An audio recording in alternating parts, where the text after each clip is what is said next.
So, as we pick up here inside of your camp, I believe you all are effectively kind of ending that little battle with the actual lizards. For now, I do believe you all have the light from Island, and you're kind of coming to terms with what you would like to do moving forward here. I think everybody would understand. You're deep into the night, but still hours away from the dawn.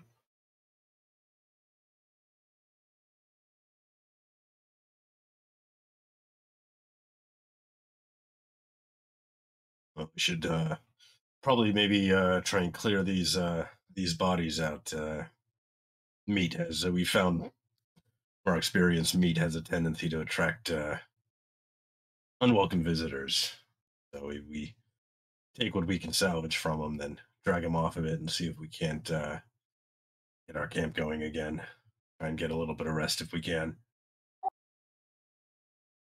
I can help with trying to see if it's got any cool teeth or eyeballs. Is dinosaur blood valuable?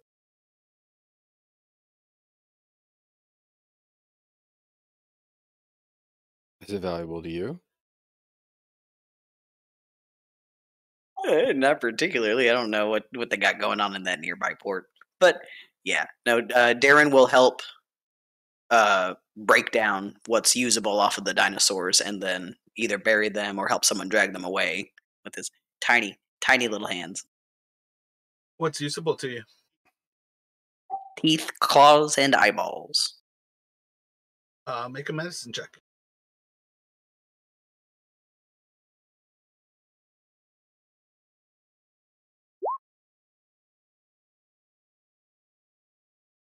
Are you spending like 5 minutes grabbing these things? You spending an hour?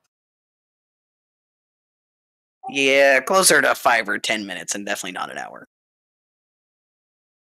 So you're unable to get any of their eyes. All of the eyes end up basically popping into gooey mess as you try to harvest them. You are able to take probably about 6 claws in that time, though. And then as far as teeth go, they're far more like beaks, in that they have like a hard, bony, like mass at the edge of their lips than that they have actual teeth. I will be happy with the claws that I get then. Alan wants to process some meat, so we have rations.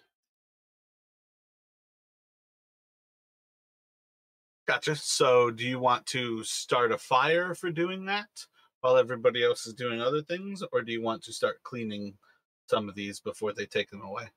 Yeah, I want to clean before we take them away. Gotcha. Go for a medicine or a survival if you'd like. Yeah, you could probably take at this point probably as much meat as you really want to carry. So depends how long you are going to spend on this. You trying to spend like 5 minutes? Trying to spend an hour? Somewhere in between, 20 or 30 minutes, but enough meat that we all have what we can carry. I think we're short on rations. Where are you at, Jarek? You all have Eku, so you are never short on food. Got it. It's always a question of what you are actually preparing. I think the only time you all have used rations is essentially to like add to it, and Yeah. even then, you're not necessarily eating the full ration. Yeah, we had taken some terrafolk meat after the from Umbala. To be honest, I haven't been keeping great track of exactly how much we have, but essentially, like we kind of, I feel like we have meat if we want it, like in addition to the, like Mara was saying, um, Yeah, the I food definitely that, put that on. Like the bookkeeping is not the interesting part of this game. So if you guys want to just keep track of a vague idea of how much you've taken, how much you spend the time actually drying, If you don't dry it within a day or two, like cooking it into jerky and taking a long time to actually process it, you're going to just end up with rotted meat on your hands. This place is built for rotting meat. So you have to put a lot of effort into drying the meat. I would say that's the most difficult thing that you need. I mean, what I feel like it's like 8 to 14 hours to smoke a deer. And that's like, say, 40 or 60 pounds of meat if you're cutting it up into small pieces of jerky. So something like these that are like 400 to 600 pounds, you can probably take like pretty easily in about an hour of cleaning about 180 pounds of meat from them, if not more. Like a lot of this comes down to the actual time that you want to put into creating. Effectively, it has to be somewhere between like jerky and pemmican, where you're either drying it entirely or there's so much fat content that the fat is actually the barrier that prevents the jungle from rotting the food. Just want to grab enough meat for dinner. So that's all I'll do. Is Niall not with us anymore? Niall is definitely not with us anymore. Okay. Yeah, so just, a few minutes and then we'll drag the bodies off. I'll help with that. How does Eku look after all of that? Like what? Like positive or negative emotion? Roll an insight check for me, unless you want to actually ask her. I don't think we've been properly introduced, so I'll just give a once over real quick. I mean, technically, you all haven't had enough time where we may not have role played it, but I definitely think it would have happened at some point. Okay, I'll just insight for now. She seems to be kind of perfectly fine at this point. Doesn't seem to be angry or anything. Okay, right on. As long as she's not looking upset, I'll leave it be for now. So y'all probably take about, effectively most things always will extend out, but depending on how far away from your camp you go to move these things, y'all eventually are going to be able to kind of calm down and get over the actual adrenaline flow of a little midnight battle. And as you all kind of set in, at some point during kind of this cleansing process, you're going to pick up signs that you are, um, probably about like 40 or so percent of the way through the night. You're basically going to be able to at times spot the moon about at the 90 degree at the zenith of its arc through the sky. But when you all are ready, we can set back into a watch and you all can decide who would like to take the first watch.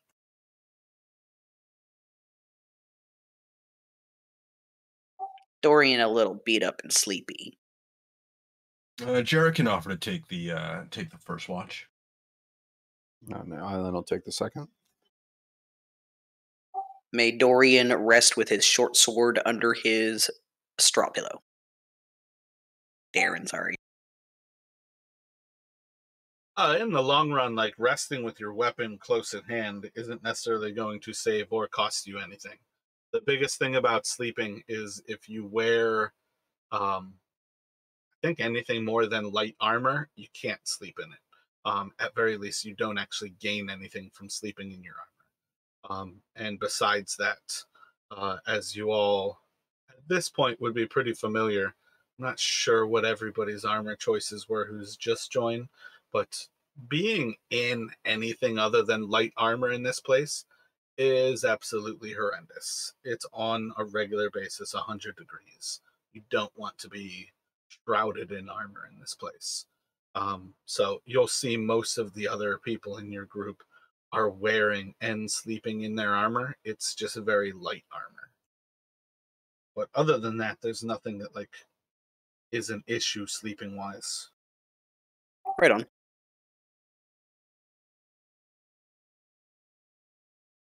So who had the first watch? Jarek will take it all. I'll give you a perception check. Gotcha. Yeah. See my actual notes here. I already rolled all of these. So yeah, give me a couple of your watches, your perceptions.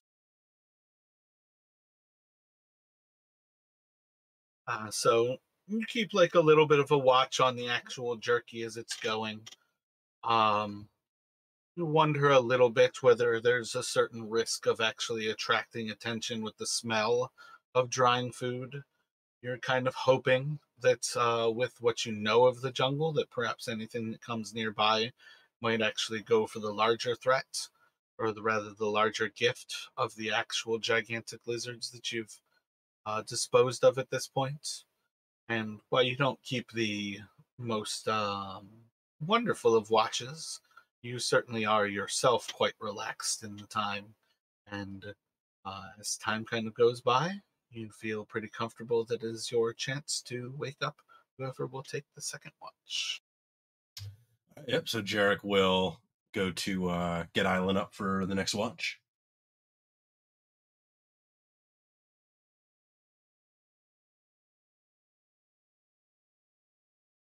So I'd like to join Island on his watch and see if maybe I can get a look at his pendant imprint, if there's time allowing.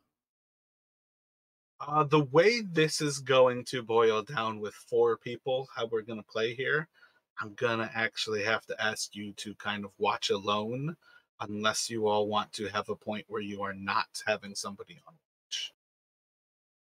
Okay, no, I'm good with that. I mean, I feel like maybe. Oh, sorry. Go ahead, Mara. Now, with that in mind, I don't think it would be absurd for you to ask to see the rubbing. You all were there at the actual beast. He's just the one who took a rubbing of it. Or not beast, but the shield guardian. Okay.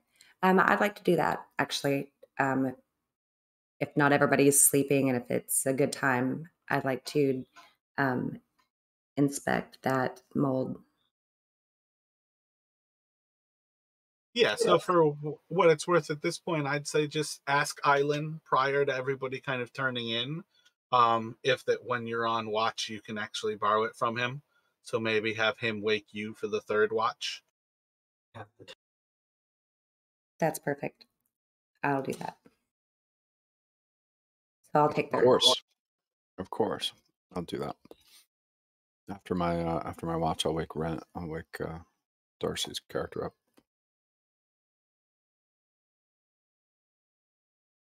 Let me get another perception from you, Island.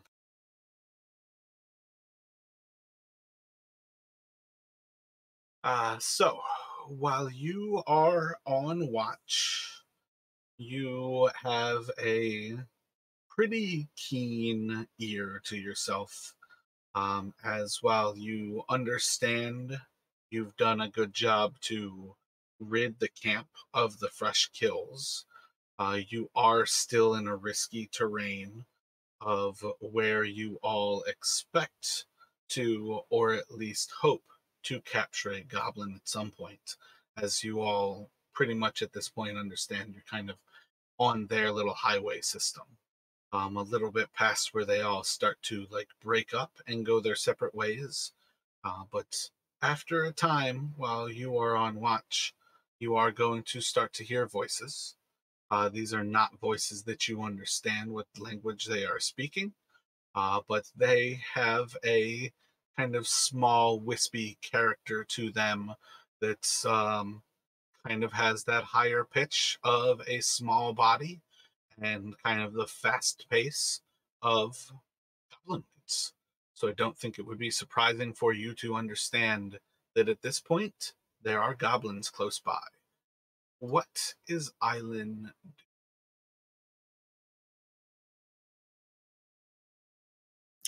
Alan's gonna, just be really attentive about it, and keep an eye out if they come closer. I'll wake my friends. If they don't, I'll try to eke it out and not have an encounter with them.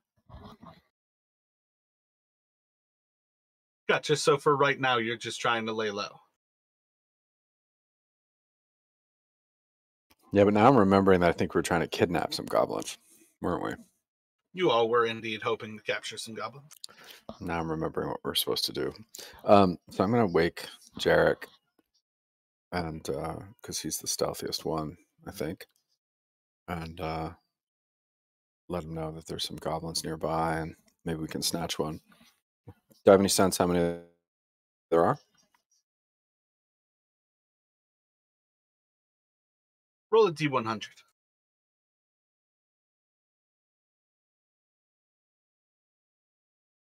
You're pretty sure you hear about like a half dozen.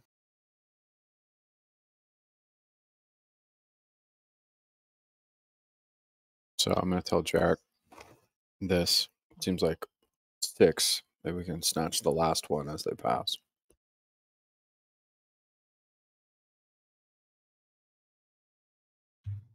And is he able to wake me back up?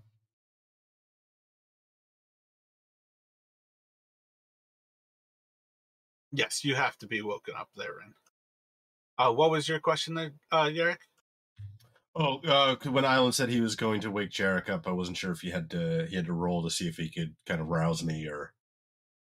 At this point, it's not necessarily an immediate chance of combat. He's still hearing them. Where I would say if he shakes you, making you roll for it is to see can he wake you up in a first try. Oh, right. So like threats incoming makes sense. Okay. Yeah. So Jarek would kind of like he'd be a bit groggy because he's kind of just got done with his watch, but he would hearing what Island's telling him, he would whisper back, suggesting maybe they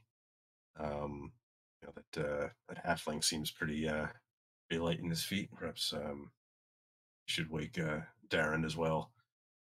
But I can try to get an eye on him. It's just sawing logs.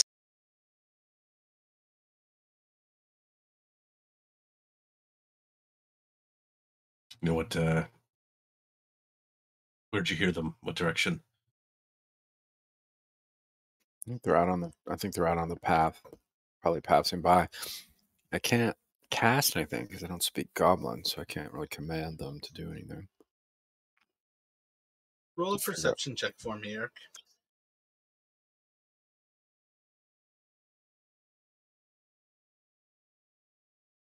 Eric? It sounds about right that they would be on the path. Yeah. So Jarek would suggest to Island maybe to wake Darren, and he would try to.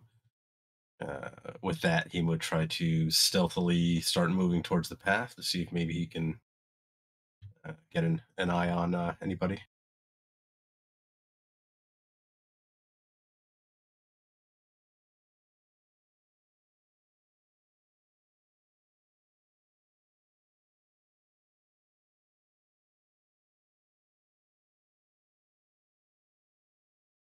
So as you start to move for the path, just feet away from your camp, you are just going to look up, and right in front of you, see that there seems to be a totem pole of a hog, a bull, a frog, and a dinosaur.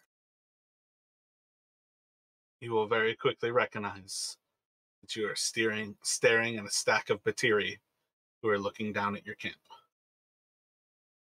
And from this point on, everything is going to happen inside of initiative. Uh-oh.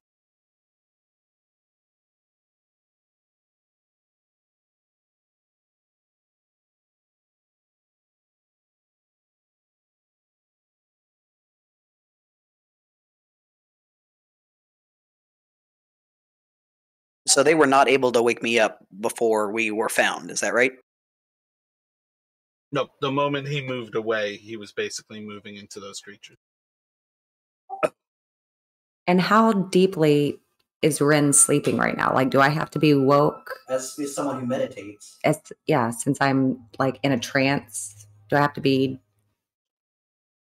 As far as I'm concerned, yes, you still have to be like brought out of your trance. I believe you cannot be surprised in your trance. Like when battle breaks out, you might wake up, but it's not the type of thing that stealthy, quiet things happening. You're going to notice that there's a threat. Understood. Let's see, y'all are on like the tiniest little sliver of a moon.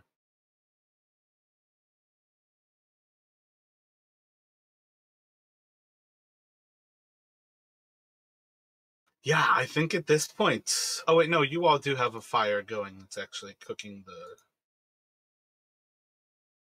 So, Jarek, as you kind of like push off to the west, looking for this trail, you are going to be kind of head first, staring into this stack of goblins that is about 8 or so feet tall, and you see 4 different masks in front of you.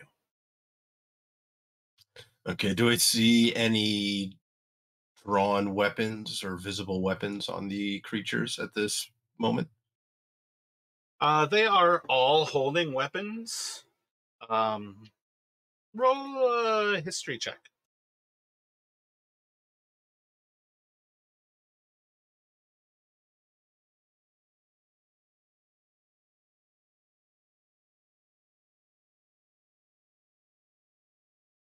Sorry, never mind.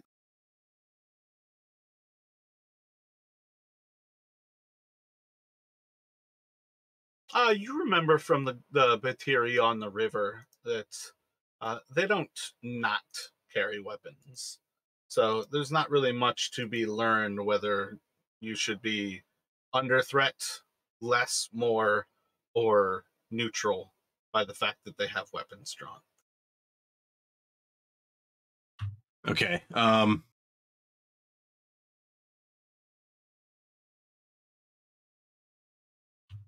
now at this point we're waiting for initiative order, right? Yeah. You want us to roll again on the new map? No, I got these. I think you all are all on it right now. Oh wait, you guys can't see yourselves on the initiative order, can you? Nope. Nope. Yeah, that's so weird. It adds it to my tracker, but it doesn't work for you guys. It's weird. We didn't have a tracker on the last map. It was kind of weird. Well, that's part of the thing. Like, I don't think I got it up before you had it. So when I pressed it, right now I have Island, Darren, and Jarek. I think I missed. Oh wait, Rin hasn't even rolled yet. Yeah, I think they're still asleep, right? Darren and Ren. Yeah, that's just a matter of course, though, how things play out.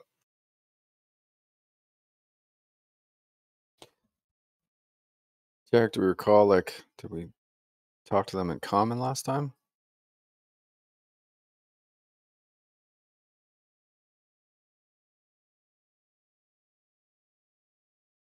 I think so, but it wasn't like a real in-depth conversation, so it might have just been more.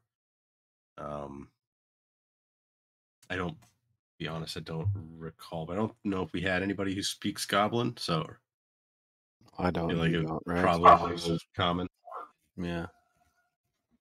That must I have been. speak Goblin. We should wake you up.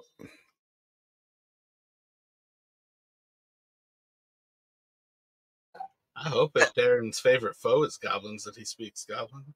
Yeah, so I know for sure we got to have a conversation, talking up, disguising Rin as Vorn, and in that Rin mentioned that she can speak Goblin, and then, while I was storytelling about my favorite enemy and stuff, I do also speak Goblin as well.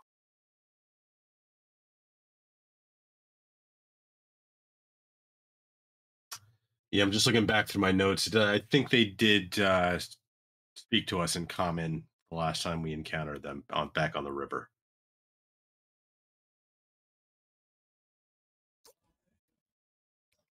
Cool.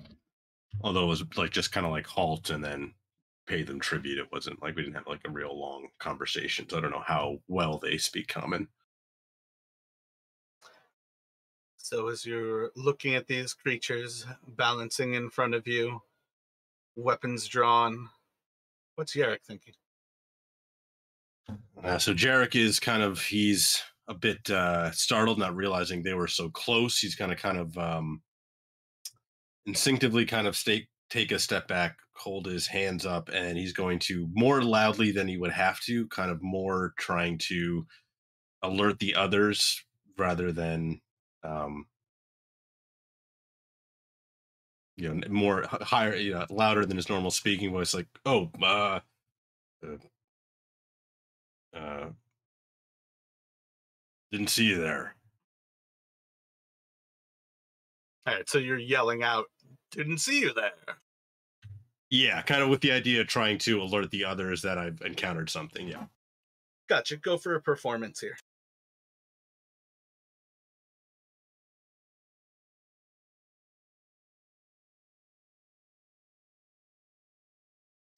So at this point, let me get a perception from Darren and from Rin. So yeah, I think that will be plenty enough that the two of you are going to be startled out of your sleep here. So what else are you doing there, Jack? I don't want to, uh, knowing that we were able to converge the things before and not knowing how many more there might be, Jarek doesn't want to make the first aggressive move. So I think he's going to, um, if he can, he'll hold an action to retaliate if they attack him. But otherwise, he's, or actually, you know what? He's kind of ready to kind of move defensively. So he's going to take the dodge action. Excellent.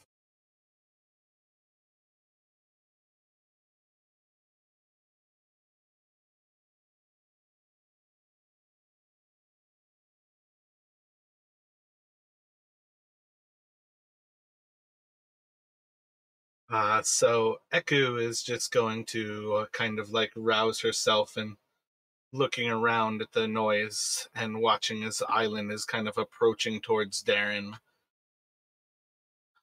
She's just going to kind of look over to Island, and the jungle has more in store for us tonight. And just kind of stand to her feet. New friends, I think.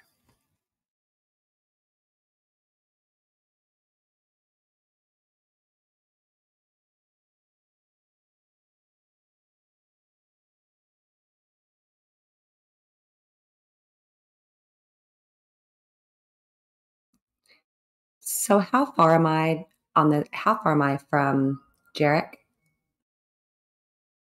If you look on the left side of the screen, there's a little circle with like a line that kind of draws up to the northeast. And if you click on that, you can actually see like there's 3 different measuring tools and then 2 different ways of doing it. I always suggest go for the no snapping, but in the long run, those are 3 different ways to measure distances. Looking at you, your circle is always 5 feet. So you have a pretty good sense if you like think of how many of your circles can go between you and Jarek. You're probably about like 25 feet away, but I think you also just measured it. So Thank you so much for that. So I'd like to kind of, hold up 1 second here.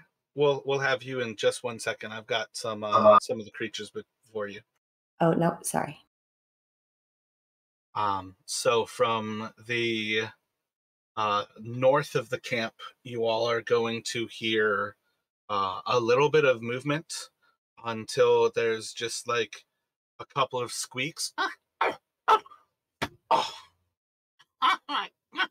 And you just hear some mumbling and muttering.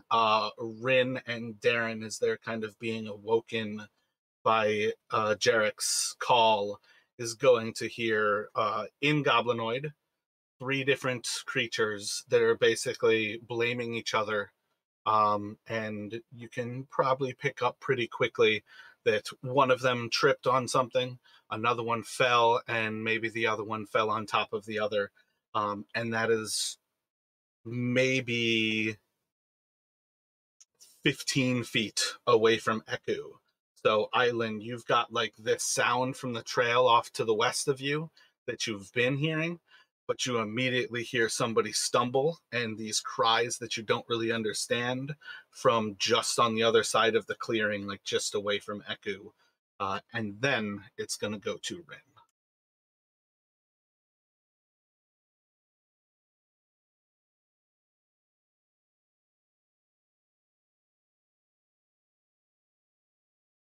Okay, so I'd like to kind of slink around the back of everyone, kind of getting myself a little bit closer to Jarek, a little further away from, what is that? Ekin? Oh, is that Eku? Okay. Okay. But I do want to position myself a little bit closer to Jarek. Just so if you go like around kind of north of Darren, there's a little bit easier of a space to kind of walk through. If you go south of Darren, it's a little bit thicker bush, but you can still make your way through. It's just going to cost a little bit more movement. Okay, give me just a second to move it. That's all I really wanted to do with this turn was move. Gotcha. Are you doing anything with your action? Are you trying to cast anything? Are you trying to prepare to be to have anything happen? No, nope. I'm just playing it cool for this turn. Gotcha. Does Rin recognize that there is a threat right now? I don't think that right now. It sounds like they're not aware of us. Well, Are they aware of us because they tripped and? No, did they trip? Did they trip on us? Are they even aware of us? I think everybody heard Jarek. So I'm just still staying quiet.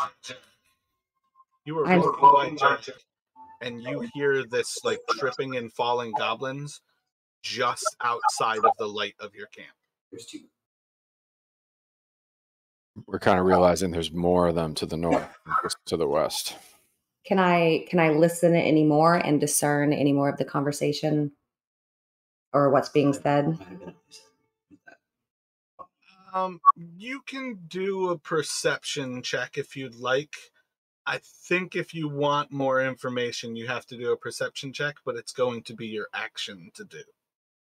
That's fine.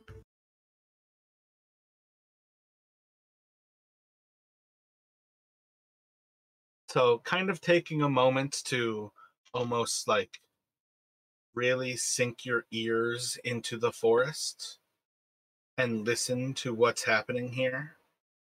You're not actually picking up any other sounds from the goblins themselves, but I do feel like you probably will gain enough idea that while Jarek is off on one direction, tumbling goblins off on another, and the forest is so silent, you might at that point recognize that there's at least the potentiality for something to go horribly wrong here.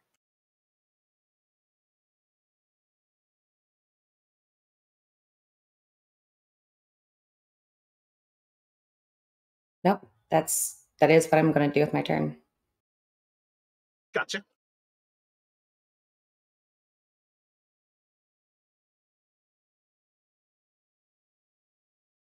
So, Jarek, from a bit to kind of like southwest of you, you're going to see like as like a spear tip kind of pokes out of the bush above you, and just like hearing from the opposite side of this bush, you're just going to hear in goblinoid something being said at you. And at that point, Darren and Rin will be able to pick up basically goblins saying, "What are you doing in our home? What have you come for? You must pay for your lives." And then it will be on Island. Alan goes, okay, yeah, we can do that. We can do that. You don't hear that. You like hear the goblinoid that was in Goblin now. Mm. At this point, it's still like all of the spoken words have not been in common. All right, I'm going to take a few steps forward. I'm going to say, greetings, welcome friends. We're hoping to meet you. My hands kind of spread like this, universal gesture of goodwill. See if they respond or react in common. You could make a like straight charisma. You could do a performance. If you wanted to try to be intimidating, it could be an intimidation check. But I feel like charisma performance sounds like what you're doing. Yeah, I think my action is to de-escalate. So, charisma check or performance check. Sounds good. Yeah, I mean, realistically, when I say that, it's often you probably don't actually have a performance modifier, so I charisma don't. just works. Yeah, same. But it seems like Island's got his point across.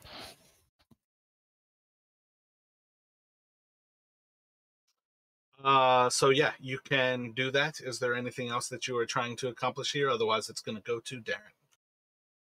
No, I think I use my action to do that sort of de-escalation move. So that's it. Gotcha. What are you thinking here, Darren? So Darren will stay where he is and kind of call out to them, having heard the question about what we're doing here, and he says, "Hail, we meet," and he'll say it in like a pretty, not like a bad goblin accent, but just sound like he's definitely not from here. He says, "We mean you no harm. We are sorry for intruding upon your home. Please let us find a way to resolve this peacefully." And he'll relay to the group, in common, quietly and a little bit tersely, what he has already heard from the goblins.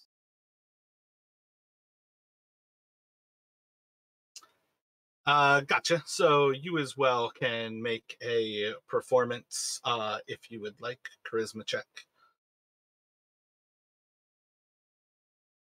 You're just gonna be in an advantage for using 19. Oh wait, no, that's still turn. Do another one.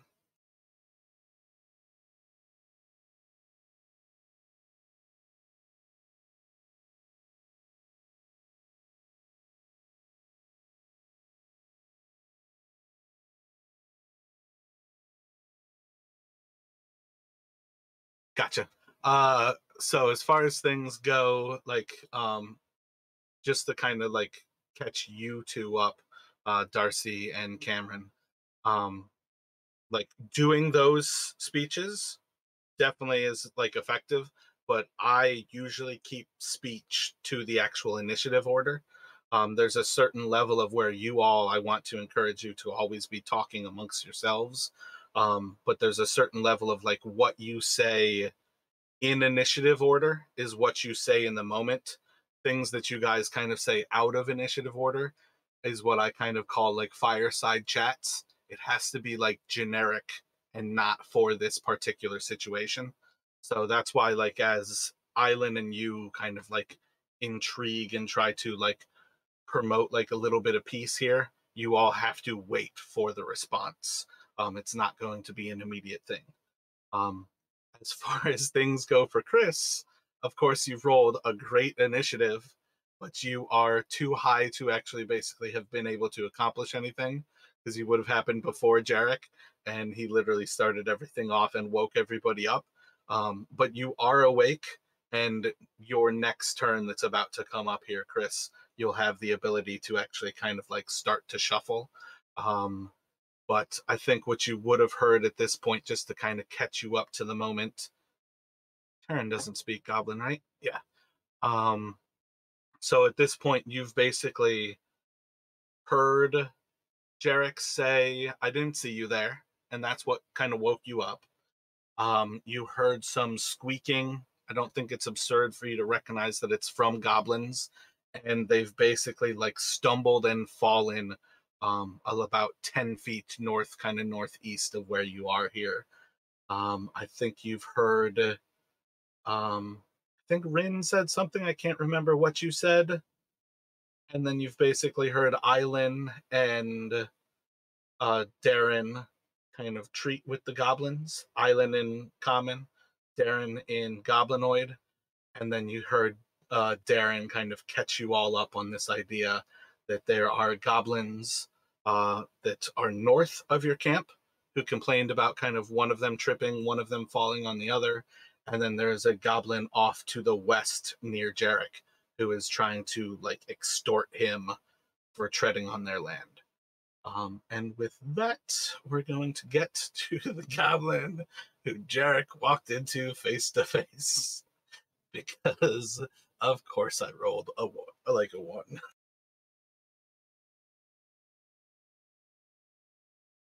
So not like approaching any closer. You see this stack of goblins kind of just in front of you, and their masks are clearly created to sow fear in you. And it's kind of hard to actually think it, but they're still kind of stood up with their weapons drawn, no longer holding them to you. And what is your purpose in the land of the monkey Batiri? Why are you here? And you just see as like the one on top is kind of speaking, the stack keeps like wavering a little bit. So his head is like kind of like poking down at you from like 4 feet above, and then it wavers back a few feet as they kind of like stagger themselves, and then he kind of like whips down towards you, and it's very much that like used car salesman like inflatable thing that just goes all wacky. And that will take us back to Terran. And just real quick, was that in common or in goblinoid still? At that point, we're going to say that one was in common.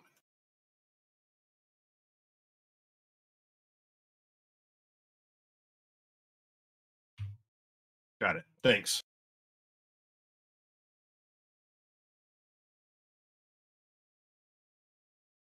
Did we lose you again, Chris? Oh, no, sorry. I was just not holding down my push to talk. Gotcha. So what is Terran doing? Seeing as is what he's heard and what he's seen so far, he's basically just making himself small and non-threatening. Non-threatening. Look.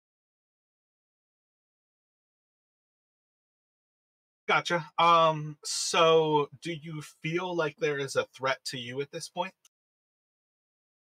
No, not exactly. It's more like it's just being not putting his hand on his sword or dagger or anything like that. But at the same Gotcha. time, not trying to stick out as a target. So as far as using your kind of action economy goes, do you want to like try to persuade them not to attack with your movements? Do you want to try to like hide yourself and move away from where you perceive a threat? Or would you like to take the dodge action and try to just be ready to be attacked?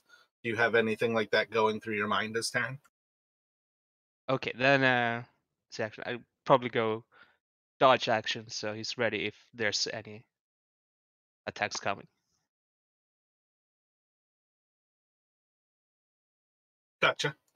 And then Jarek, as you have the spears from kind of above you and to the left, kind of southeast or southwest of you, and you see like this wavering goblin in front of you that's now speaking to you in common. What is Jarek thinking? So Jarek is going to, trying to think kind of quickly on his feet, is going to reply to the goblin who spoke. We're looking for something that will please Vorn. He doesn't know whether how they, if what these Batiri call the thing. So he's just going to use the name of Vorn. And yeah, I think that's pretty much all he'll say for that moment, and still sort of ready to try and get out of the way if things go south. So taking for action wise, taking the dodge action again. Gotcha. I have to admit my own ignorance here. I don't know if I've ever paid attention to if I think the goblins know the name or not. Yeah, I thought about trying to say it like describe it, but Jarek's not that smart he's not that quick on his quick thinking, so.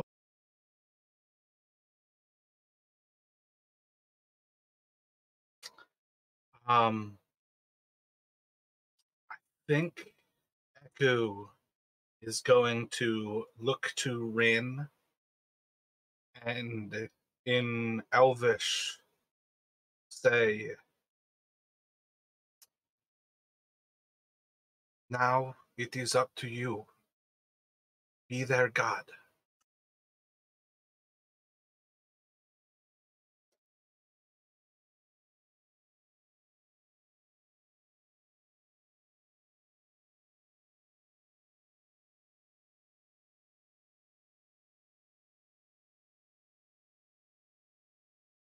And then 2 more of these stacks are going to, step into the firelight, kind of from the northeast of the camp. And Rin, what would you like to do?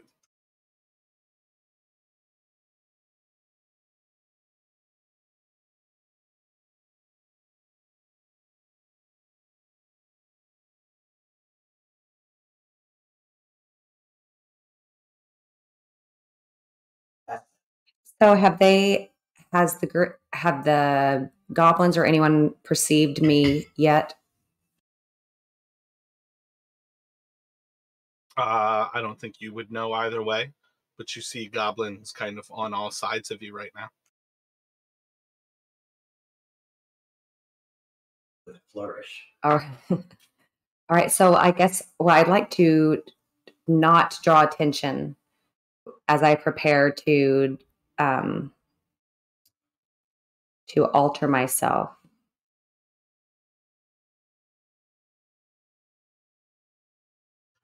What do you think you can do to not draw attention to yourself?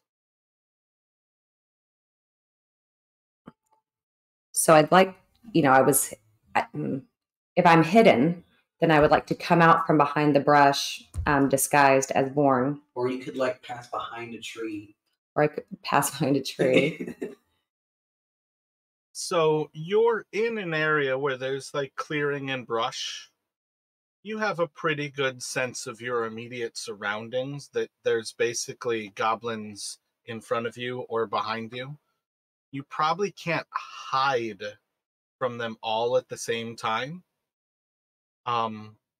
Make an intelligence for me.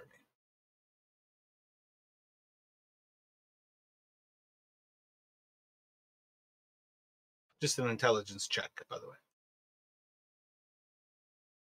Just because they can see you now, maybe it just means that you have to take on the persona and do something else creative about it. But you are a mysterious god. Yes. All right. So then I'm going to, in Goblin, step out into the clearing with the group and say, all hail. I am your. What do you think? And then You were kind of breaking up for that. All hail. All hail Vorn, and see me as I am, and then I do my disguised self, and with a turn of my cloak, I burst into Vorn, the Shadow Guardian. Give me a deception with advantage.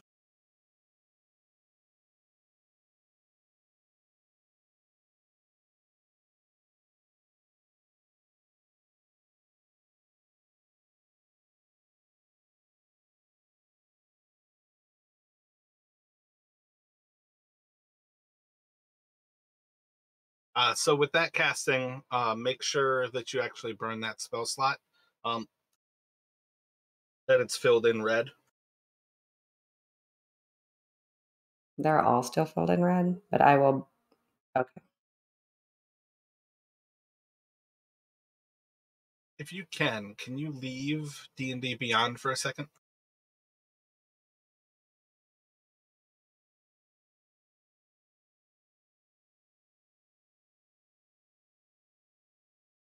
Okay, I'm out. Gotcha. It's weird. It's weird because I can click my spell slots on and off whenever I want. Check yours now. If you load Rin, hopefully it should show you as just having cast 1 second level. But with that, I would like you to actually move your token into the clearing that you plan to be moving into, whether you're moving up next to Jarek, basically, or whether you're moving back towards the actual campfire.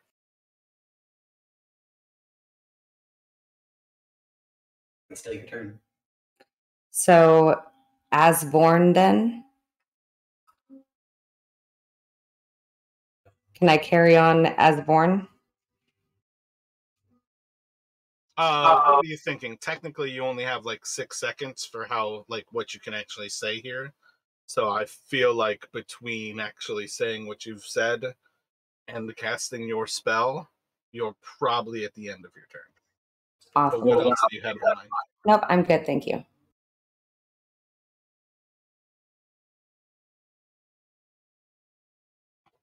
All right. So as Vorn steps out behind Jarek, you're going to see as the goblin with the spear kind of pointed at Jarek is going to fall into a bow, and immediately the goblin below him is as well going to start to bow, and the goblin on top is going to fall on top of Jarek. And as it kind of tries to climb on top of you to look over to Vorn and start to worship their new deity, these 3 goblins are all going to kind of crawl around you before eventually kind of on all sides of Vorn you all will start to see just 3 goblins that are kind of dropped with their heads down to the ground, and they're all kind of looking forward. And I think at this point you would start to hear them trying to say the word Vorn. And it might give at least the 4 of you who are closest here the idea that they had the god, they never had a name for it. So this is the first time that they've ever been able to utter the words of their deity, the shield golem. Island, what would you like to do?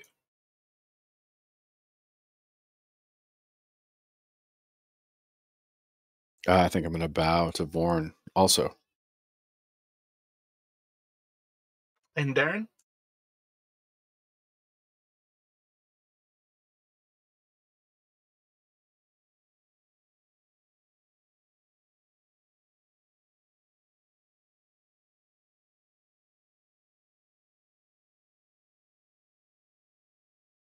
Are you there, Cameron? What would Darren like to do? Pardon me, sorry, I was chatting real fast. So Darren is going to move over to Rin and kind of act as a hype man and, carefully stepping over and around the goblins, be like, behold, and do not dismay, in Goblin to the goblins, Vorn, the all-powerful, is here, and our group protects him. If you stand against him, you stand against all of us. Maybe not that last part. Let me get... I mean, it depends. Are you maybe not that last part? I think that's a good intimidation.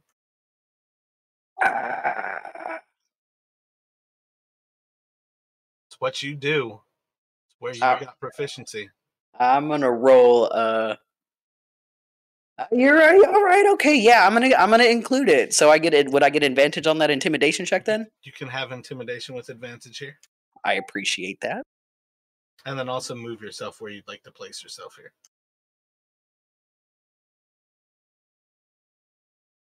That's just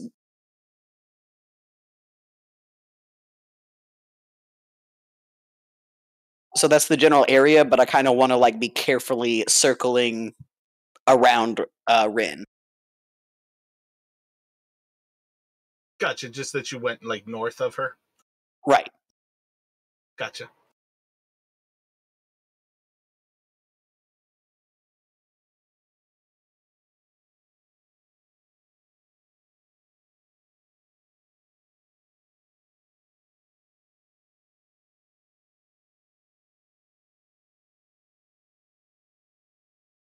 So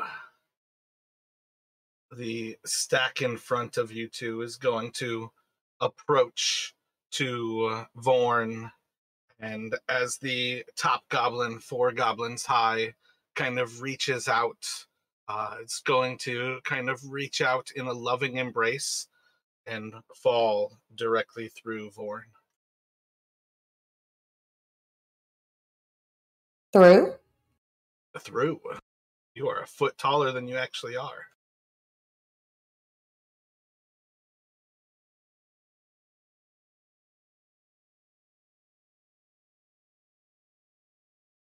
Are you sure with alter self? Vorn is quite a few taller than you. Well, If you are trying to look like Vorn, you're at least using the maximum 1 foot that you can do, and besides just being also bigger and whatnot than you normally would be. I think the 1 foot limit is in disguise self. I'm using alter self, which changes me physically with no height limit. You think it's an actual, like she actually becomes a foot taller rather than like she appears 1 foot taller? I think it, right? That's the way I understand the difference.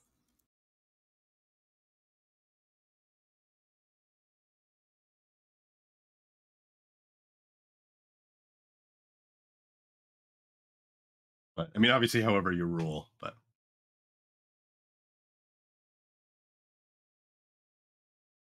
Oh, so do I need a roll? So actually, do you have disguise self? Not prepared. I have alter self prepared, and in my spell book, I do not have disguise self in my spell book. Vorn is a shield guardian who is a large creature. You cannot change yourself into the appearance of a creature that is larger than yourself.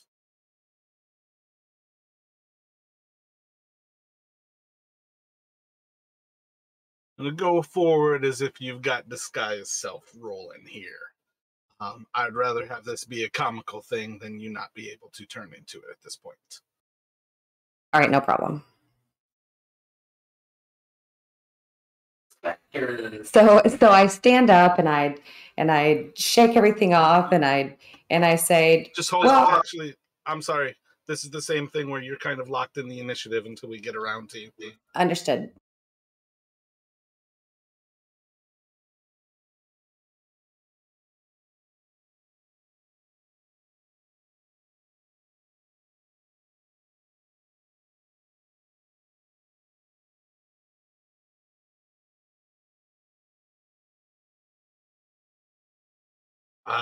Jarek, you're going to have another goblin falling on top of you. And it's just going to clamber off of you. So at this point, you've just had goblins like walking all over you. Up to the nose in goblins. And as the goblin kind of like clambers up from the ground and on top of Jarek, it's just kind of like looking around, and you can see it looks disheveled. It has no clue why it fell to where it is. But at this point, it doesn't seem to be necessarily hostile about it. At this point, it just doesn't understand what happened. And Taryn, what are you doing? Well, did I see any of that? Is that You can probably see like little bits. You probably hear more of this happening than necessarily seeing. But most of what's going on right now is kind of like clouded by a bush between you and it.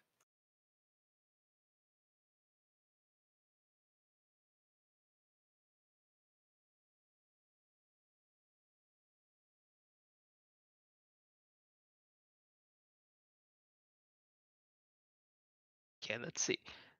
Yeah, Terran is gonna step up like in to the bush where Aelin is basically, and just go the same as we heard the other go, like bowing a little bit and going, "Oh, mighty Vorn."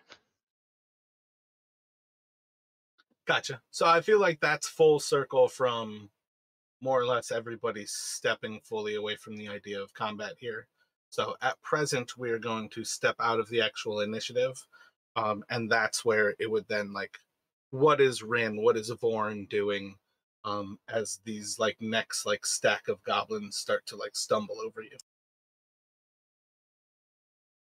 Ren takes a step back and rights herself and acts like nothing happened. And I want to convince them to do not question me. Like, what are you thinking about convincing them not to question you? Is there a way to? I don't know if they are questioning me just yet. They're not smart. So maybe if I upright myself, they don't notice that they crashed into a specter part of myself. Gotcha. So as far as like physical communication goes, I would say at present you're just doing a deception check. If you have an idea of something that you would like to say, you can kind of add to that, and it might alter like whether it's advantage or disadvantage. But from what you're kind of narratively telling me, Okay. I would say go for a deception check. Okay, I would also like to speak to them. Do I need to? I'm sorry, should I tell you that first before we do this?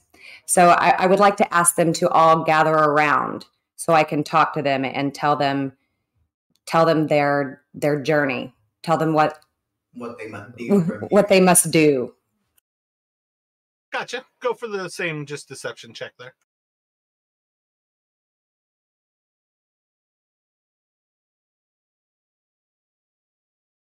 Oh, come on.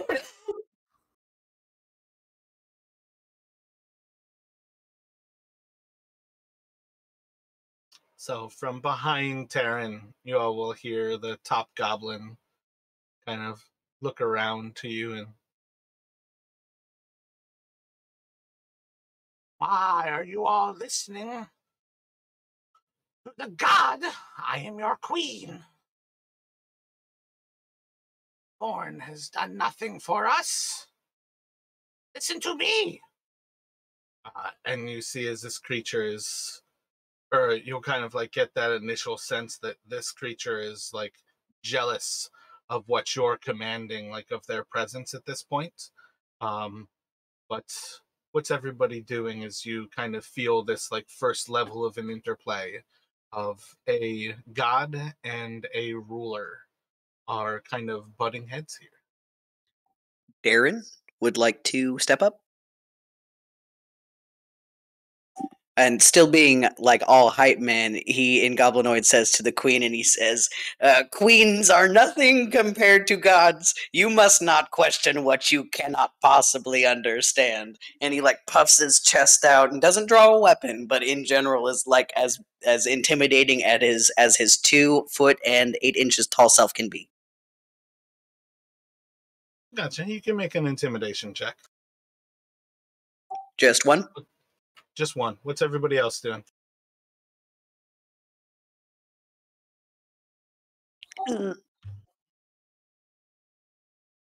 Island's gonna cast light on his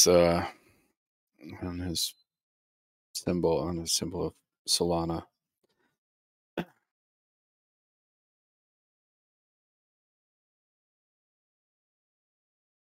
Jarek, Taryn, what's going through your minds? Yeah, Jarek is as he hears the queen kind of call out this challenge, kind of similarly to Darren, he's going to be like,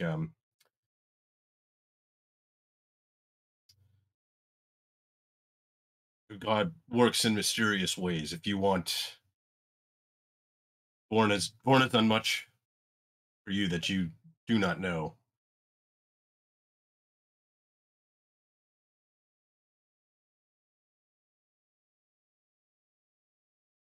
essentially trying to convince the goblins surrounding him not to listen to their queen.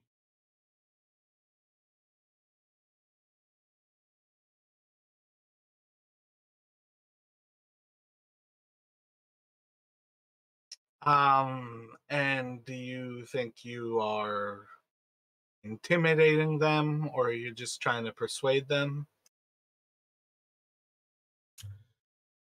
I feel like that one was more. It's probably actually deception because he knows that Vorn's not really a god. All right, so you can make a deception. This will be at disadvantage.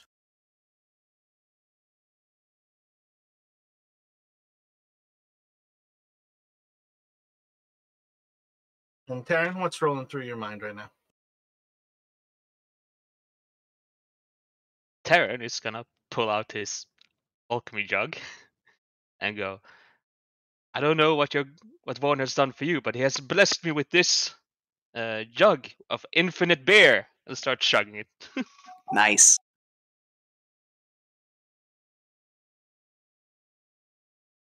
So you're just tilting back the jug and chugging beer right now. An endless bounty. Yeah, maybe even so, like pouring some on the ground just to show that it's still full, even after having chugged quite a bit.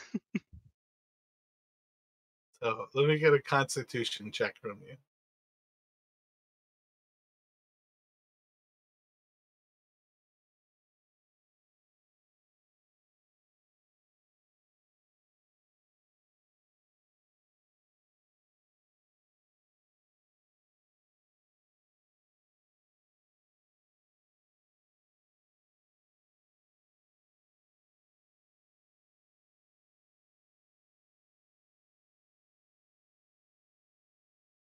The queen's gonna look over her guard and call everybody to attention. And from the top of her stack, she's gonna stamp her feet down on one of the goblins below her and call out, "Get back into formation!" And you're just gonna see as the goblins around Vorn are starting to look up and starting to kind of, you see, just waver between what they're supposed to do here.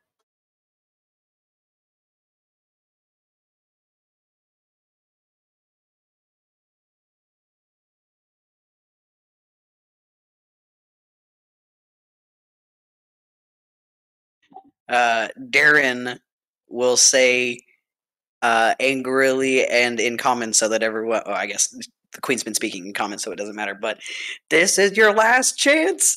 You don't want the wrath of Vorn on your consciousness. All we want, all we seek is a stone. If you can lead us to the stone, Vorn will forever bless you and your home. Roll a persuasion.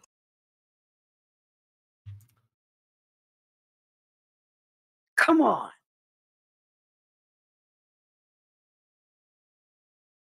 What's everyone else thinking about right now? So I turn to the Goblin Queen and I command her to join us. And I tell her she will be rich beyond her belief, her and her goblin horde. This is her last chance.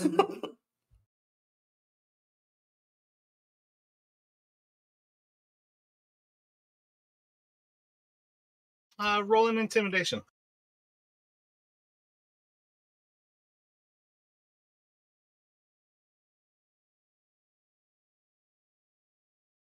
Nice. Nice. I mean, It's going great, guys. And for the 3 non-goblin speakers, what are y'all thinking about? Oh, did we wait. say that in Goblin? No, I just mean that's a great way for me to distinguish the 3 people who are not acting as of yet. may I add something? What do you think? I would like to use my feat of being able to turn my chronal shift, and I would like to re-roll that. Can I do that?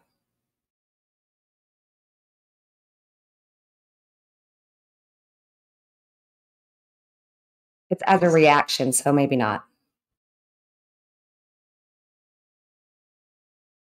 Give me one moment.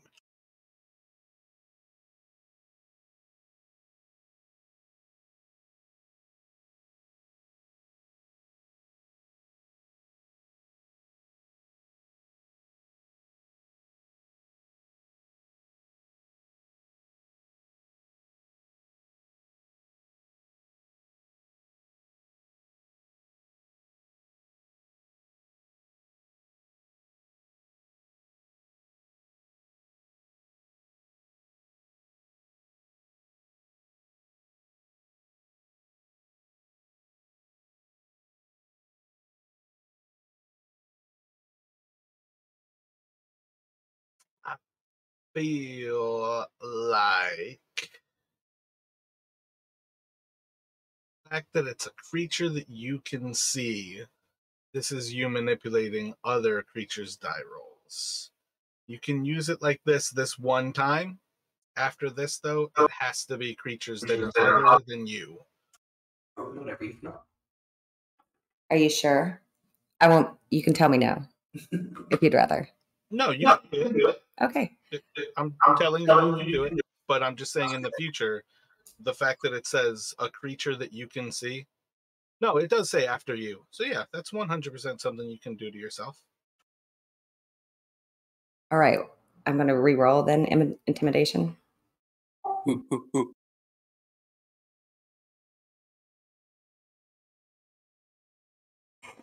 was worth the Yeah, shot. I'm a little bit more intimidating.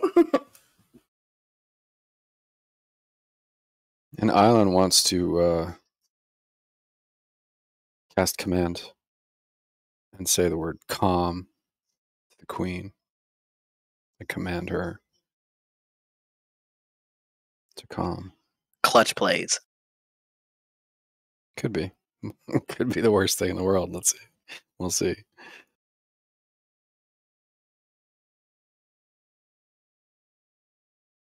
Wisdom saving throw on command? Yeah.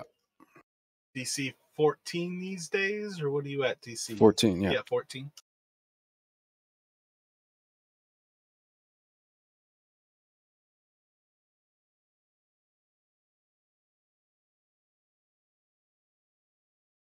Then anything from Taryn and Jarek, or are you all like just bystanding at this point? Taryn would pipe out like after Rin had intimidated the queen. Would go, yes, just think about it, mighty goblin queen. If he would bless a lowly halfling as me with infinite bear, just think what he would bless you with. And Jarek might add, like, Vorn can ensure your rule is long and successful should you bring us what she requires. So let's get another persuasion from the two of you real quick.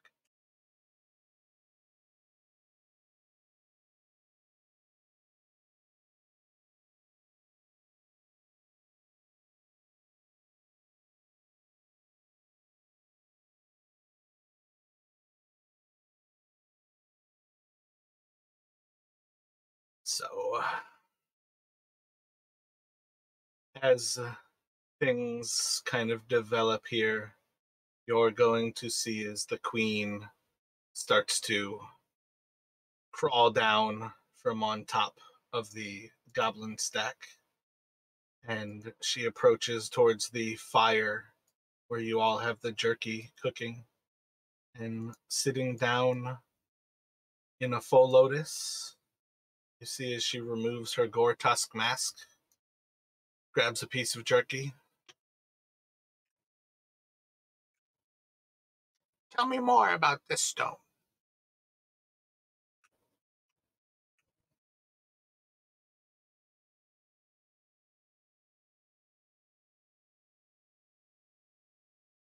Jarek's gonna like kind of look towards Island and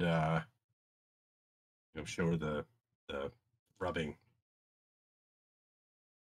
And Island's just looking for Vorn to drive things. He starts pulling around in his map case, pulling out the drawing.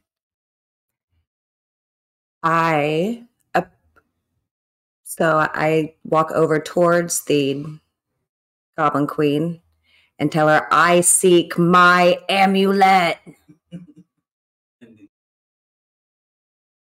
And I describe it as if I'm hoping that this is something that they know as my amulet. But Island is also going to show her the imprint. I'm going to proffer the drawing like I'm really afraid of Vorn and really deferential to the queen. Rin, you have it on your chest. You look like Vorn. Your chest shows the imprint that you're trying to point out. So are you walking over to the queen to kind of say this? I'm pointing at my chest and demanding my amulet. But just loudly stating, not menacingly demanding. Firmly.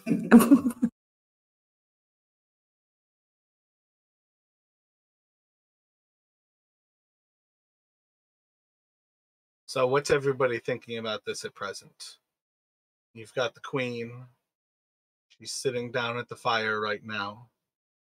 Vorn is turned to demand the amulet. What's going through everybody's mind? Darren will take a position quietly, just standing beside Vorn/Rin, and crosses his arms and surveys and keeps an eye on everybody.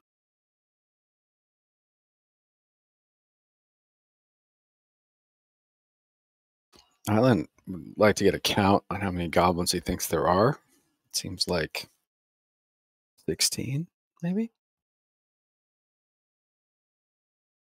That's probably about what you could see at this point. Island, make an intelligence for me.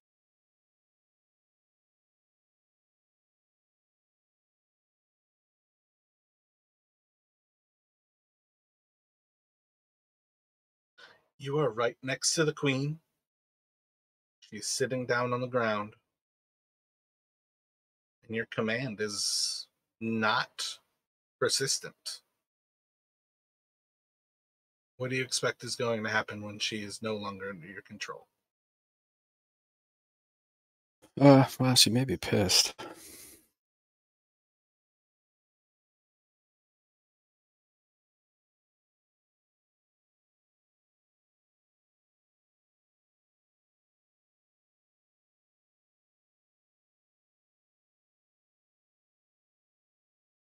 Like, how aware is she that I've done this to her?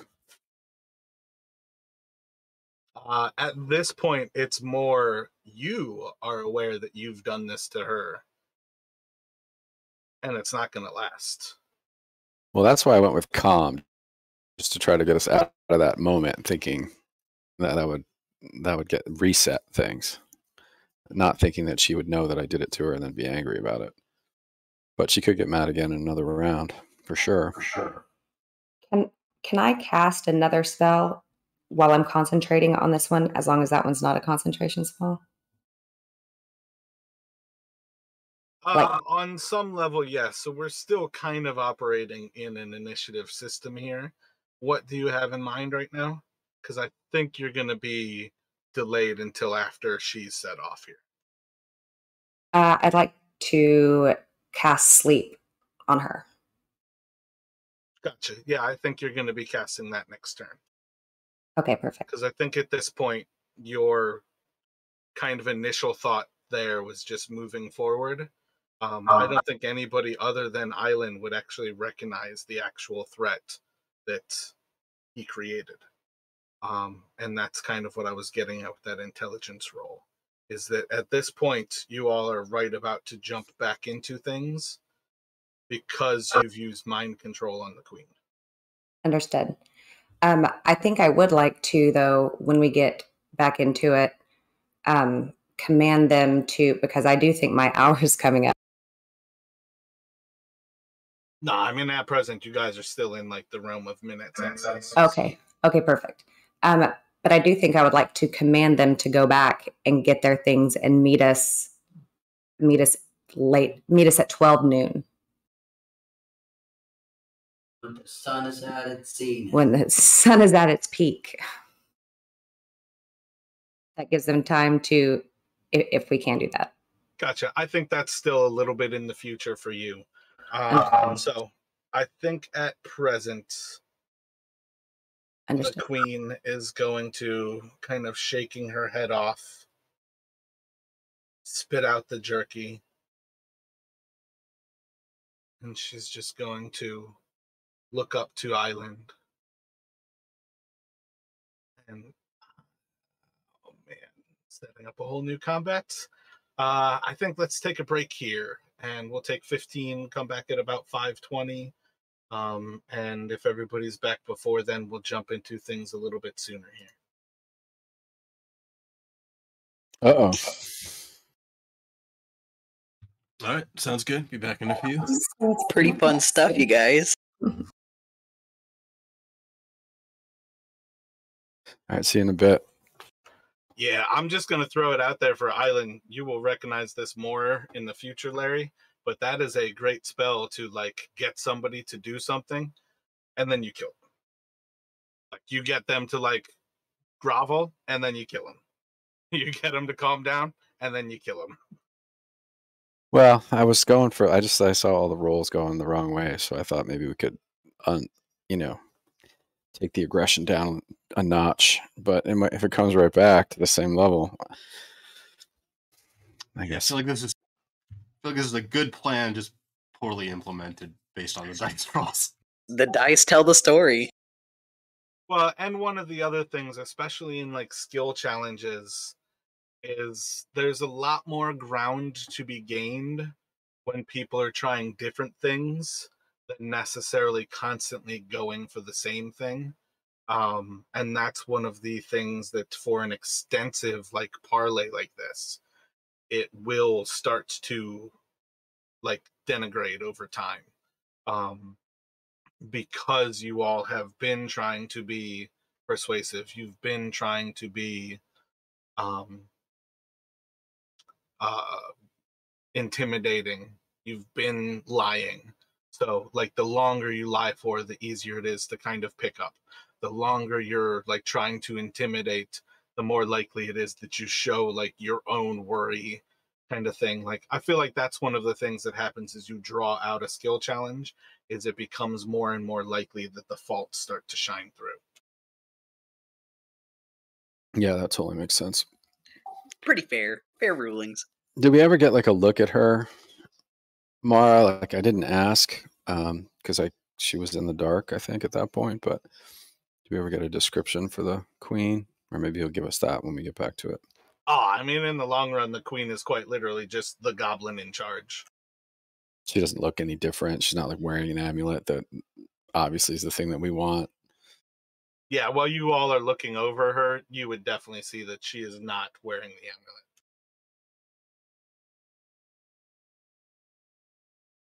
Got it. All right. Well, as long as we don't upset AQ, I guess it's all good, right?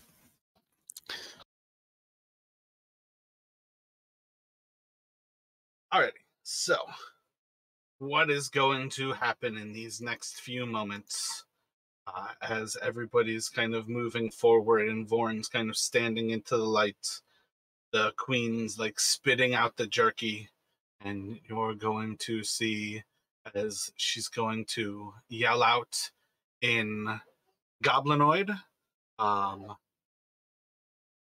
using magic against all of you. Kill them. I think she'll also probably yell out to defend your queen. And she is going to leap up and onto Island, and as she draws her scimitar, she's going to stab at him twice.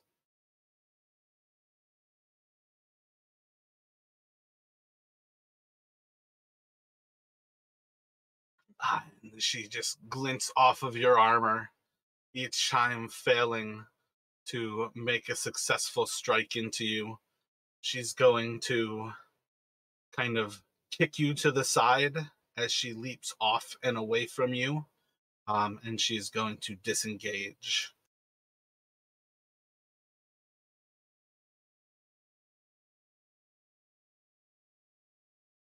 Has she like disappeared into the woods? Yeah, she's going to run into the woods, and you can effectively tell that she is running into the darkness, using the actual like cover of the brush, but she's basically like still just running kind of northeast of you. And at present, it's more that there's so much underbrush than that she's necessarily trying to be sneaky and stay hidden here. But as this happens, you're going to see as one stack kind of like looks around, unsure what to do. The other, kind of glancing around, is going to have their weapons drawn out in front of them, and the stack is going to kind of tumble towards Island, and one of the goblins from on top is going to strike out at you as it kind of leans across, and you see this spear overhead.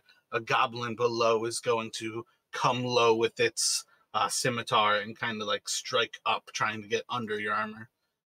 And that one will hit with a 20. And it will do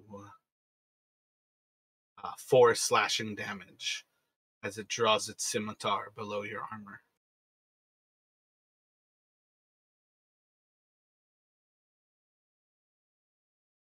And then it's going to be on you, Rin.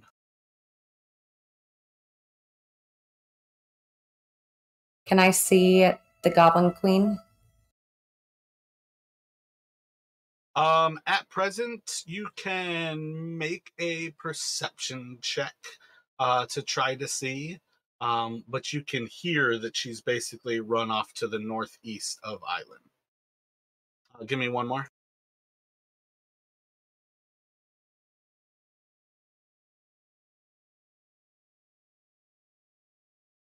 Yeah, so you really have no more than just the actual hearing that she's kind of like running off through the brush to the northeast, and into the darkness.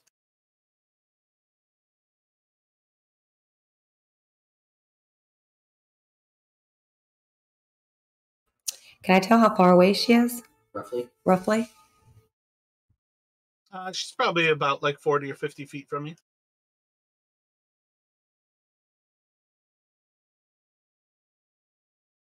Okay. Go with me on this. So I'd like to use...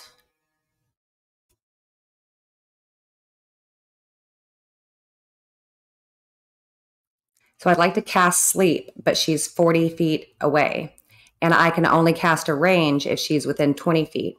So I'd like to use one of my sorcerer points on my feet to extend the range of my spell to get her into that range area so I don't have to know exactly where she is, because I can't really tell how gray that area is, I guess. And see if I can cast Sleep as though she were in 20 feet of me. And Sleep as a second level. You don't actually have to extend its range. The range on Sleep is 90 feet. It's 90 feet if you can see them. I couldn't tell from the if she okay, I'm good with that. Then I don't want to burn the sorcerer. Yeah. Well, if you have to see it though, that's a completely different thing. But I don't actually see where it says it has to see them. Well, it says creatures within 20 feet of a point you choose within range are affected. Yeah, it doesn't say in eyesight. Yeah.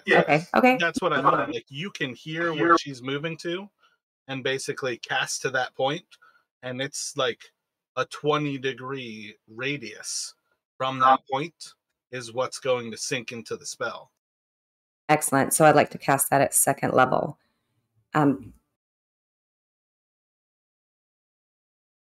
She has to roll 5d8 now? And, like, succeed at her hit point amount to put her to sleep, I think right? 7d8 for second level. Okay.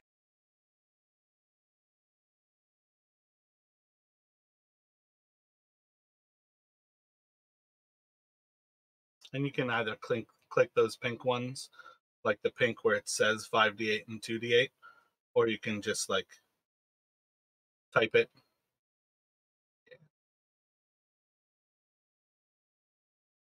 And then I'd like to take a few steps towards the area that she is.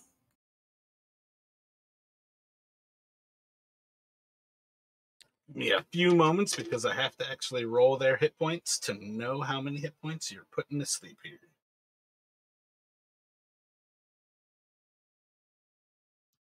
And we still have to convince the other 15. So is it like vampire rules where you kill that lead one and then all the other ones die? I'm pretty sure it's not like that. Or will they join us if we showed dominance over their queen? Or I want to bury her in my next turn. Maybe you explain. Maybe explain to them that that's what you did. Maybe you'll convince them. That is what I think.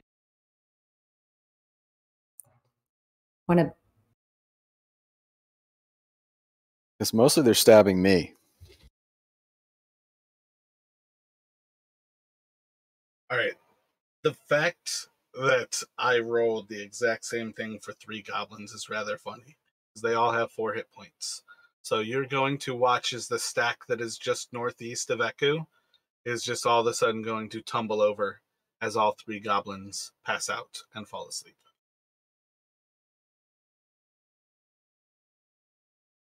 Did that include the queen?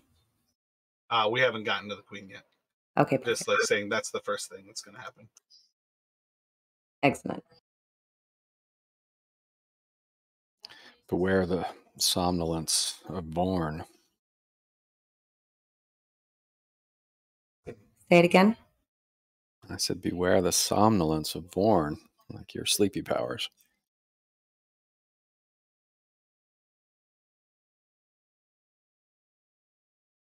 Fucking 3 1s, a 2, a 5, and a 6. So she's got some hit points. I whispered NyQuil.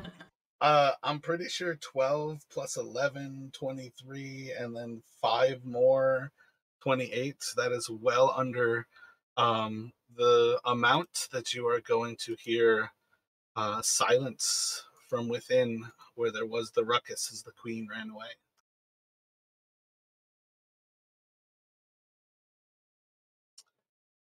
And then it's going to go to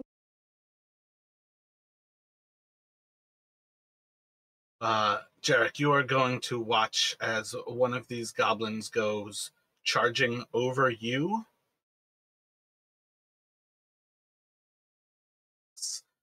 And kind of like beelining straight for Vorn or Rin.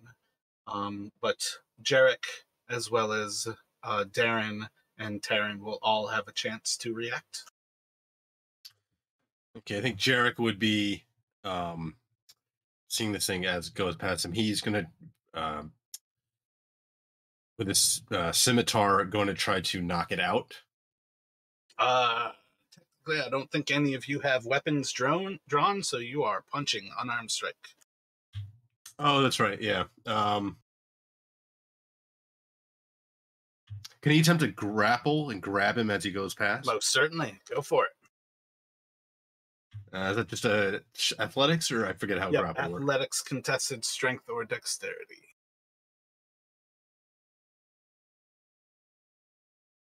So as you try to grab onto it, it's able to like squirm around you and over and continues to run on its way. Taryn and Darren, would either of you like to take an opportunity attack at it? Darren would like to continue staying true to his hype man act and throw himself very dramatically between the goblin striking at Vorn and try and take that hit. You're too far away for it. Okay, I That can't. is Okay. very specifically for when you were standing next to somebody. Okay, gotcha. Can't use a reaction to draw my bow. That's whenever turn starts. Yeah, it's going to be unarmed strike. You could do the same idea as trying to grapple it, but you are not able to draw your weapon here. I would also like to try and grapple then. Taryn, what are you doing? I was thinking, could I kick out his feet from underneath him? You can make a shove attack. I think that is effectively the same pretty much with the grapple.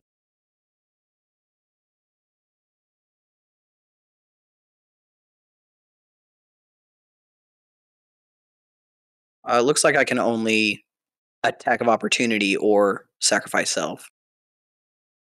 Yeah, this is the attack of opportunity. Gotcha. But the attack is to take the grapple action. So it's actually athletics, strength, or it's actually for both of you, athletics, strength. Roger. So let me have both of you roll those. I'm proficient in athletics. Would that help any? That's why you would roll athletics instead of strength. Gotcha.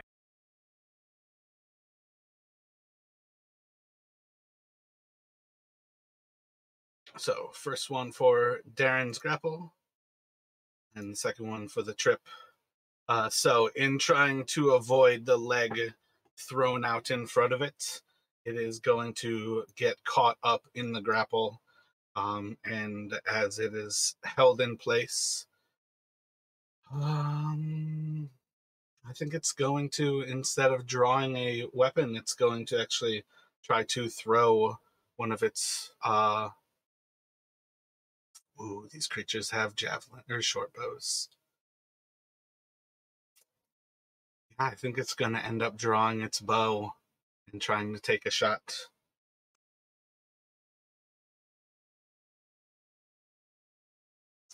And while being grappled, it's incapable of getting its arrow on sight, and it is going to fail to be able to get online.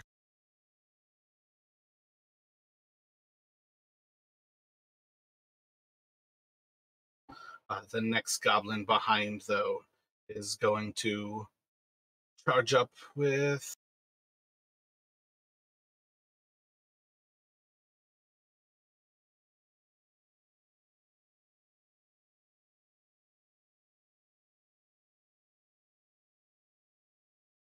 it's going to charge up into Darren, and as it kind of leaps over you, is going to make 2 attacks at Darren. I don't think an 11 is going to hit Darren. 14 is my AC. And it will go to Island.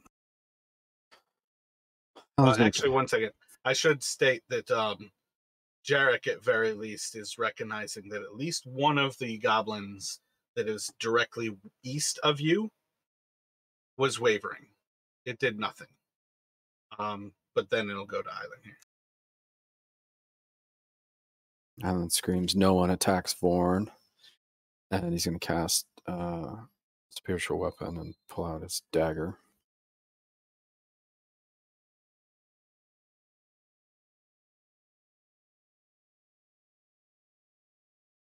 I promise I'm working on all these things.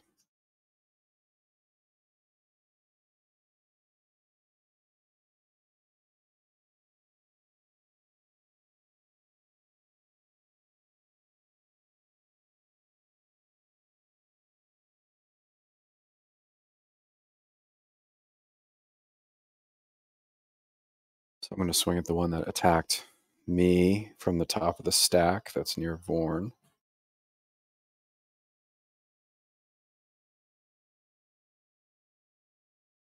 Gotcha. Solid strike. And then I have my dagger that with goblin's gonna hold on as like an entire arm is like blasted off of the creature by the Seriously? force of your spectral mace. That goblin's still holding on to life. Wow. So I'm gonna I with my free action I have my dagger in my hand, so I think I still have that as an attack because I used my bonus action to cast a spell. Do you agree with that, That Mara? works. All right.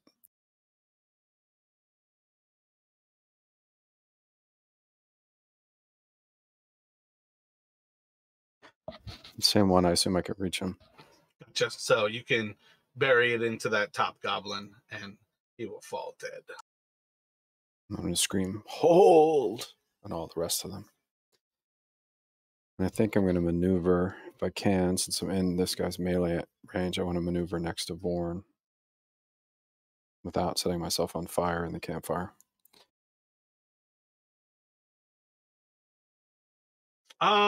I would say at this point you could move past and through to where your holy weapon is. But to stop in that actual space is not going to work. Yeah. Okay. I just want to be like making a show of protecting my god. And then Darren, what are you doing?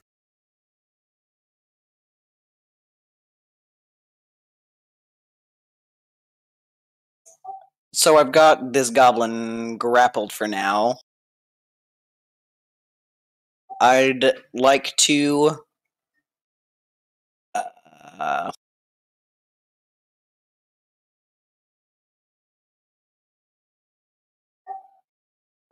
I kind of just want to like keep him grappled, and if that takes my whole action, then I won't make a strike with my short sword. But I want to kind of like hold him menacingly and like just hold him up as a warning, and like I don't know if I can hold my short sword to his neck or whatever. But does grapple take my whole action?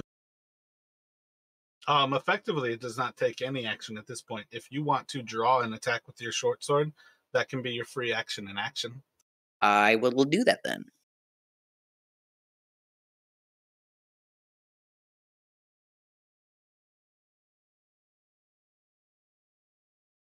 So as you swipe out, he's clearly squirming away, and you are just not able to get your sword on target.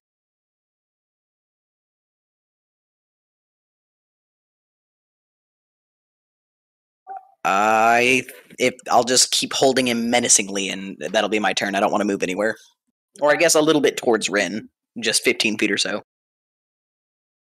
All right, 15 is your max movement, but you can effectively, yeah, if you want to.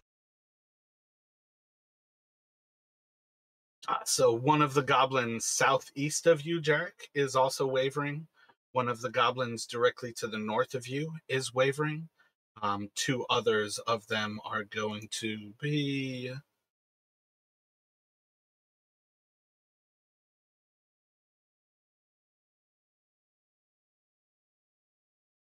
One's just going to run off into the north and disappear into the jungle. And it's going to run up and attack Vorn.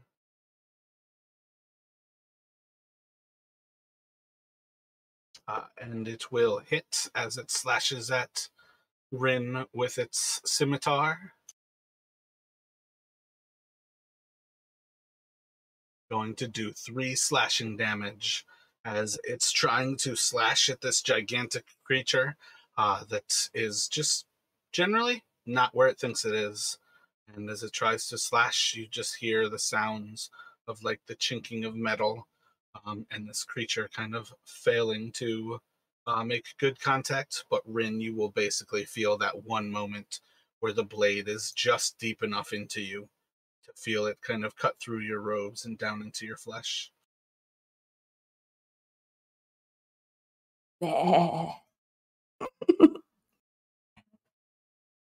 And I think it's back to Taryn.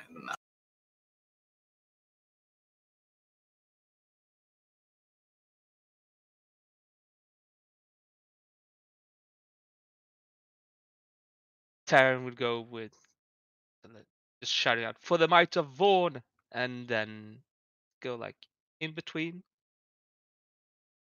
like there, and attack the one who just attacked Rin. Oh, right. After Gotcha. having pulled out his short sword. I don't know why I go for it. Oh, See it? what will the short sword do today? As always, not quite enough. Yeah, the goblin's like just quick enough to be able to move out of the way of your short sword with that attack.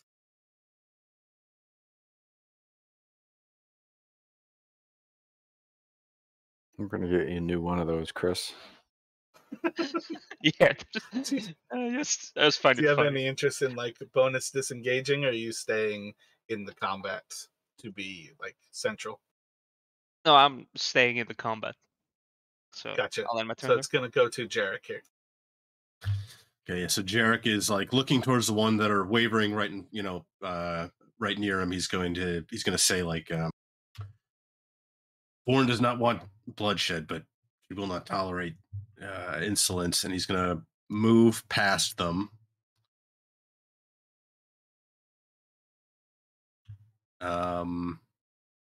Yeah, so like with a little bit of hesitancy as you're moving away, they do not strike out at you.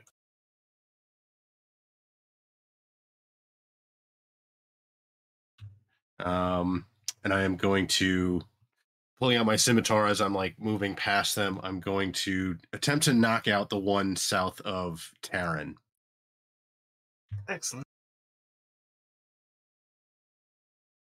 Yeah, in Melee, the way the actual knockout works, I'm not sure if I've ever clarified this. If you're attacking with a melee weapon, once you effectively kill a creature, you then get a chance to decide whether that was a knockout or not.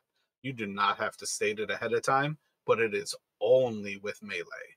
If you shoot an arrow, that is always a deadly attack. Right, yeah. Okay. So I could have knocked out that one that I stabbed and killed with my dagger. Yeah, in the long run. I didn't mean to though. He stabbed me. Fuck that guy. I do feel like there's a certain level of, though, like at the very start of it, it might be extra prudent to go for a knockout on the first one you go for. Yeah. Oh, I rolled a 9, so he gets knocked out. All right, and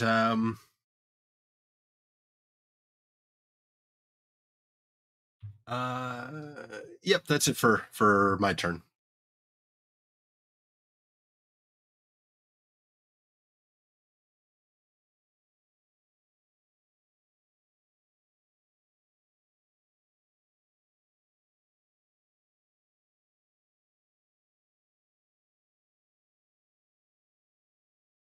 I never know what to do with Eku in these situations. What do you guys want Eku to do? Can you do well? What is it from Dark Souls? She could cast sleep on everybody. She can think about what she did for getting us into this fight and telling us to do the Vorn thing. I thought that was a great idea. No, it was perfect. You all watched me roll a 6, so when I said that to you, I was already laughing because my NPCs don't give good advice. They give advice. It does not mean it is good, bad, or deadly. I don't know. Would it make sense for Eku to do something like cast Sleep. Sanctuary on Rin? Does she know sleep? She doesn't actually have sleep. Yeah, of course. Should do more of that, I think. It's such a non-combat move and buys us 1 minute. I mean, I So feel you're like, thinking Sanctuary on Rin? I mean, I don't know. I guess I don't think she'd be like attacking them, right? Because we put some to sleep and knocked a couple out. I would feel like she'd want to be protective, but I don't think she's gonna, attack. I don't know. That's just my thinking. Oh, test you wait. Yeah, I mean, at this point, she's pretty much got Sanctuary or Bless. That's really the options she kind of has for this moment. And they're both concentration, right?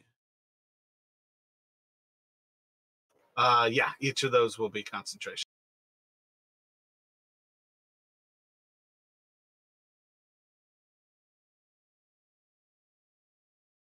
I don't know what to. You know what? I'm actually going to override this. Eku is going to start chanting a spell, and you're going to see as her human form starts to kind of shimmer and glow.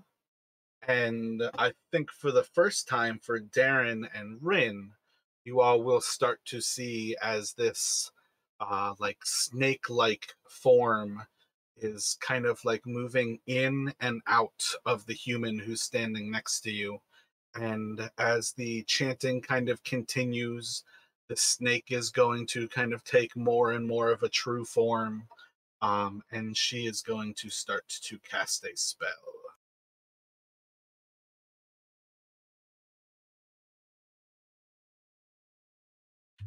Yeah, that probably actually makes more sense. It's pretty sick.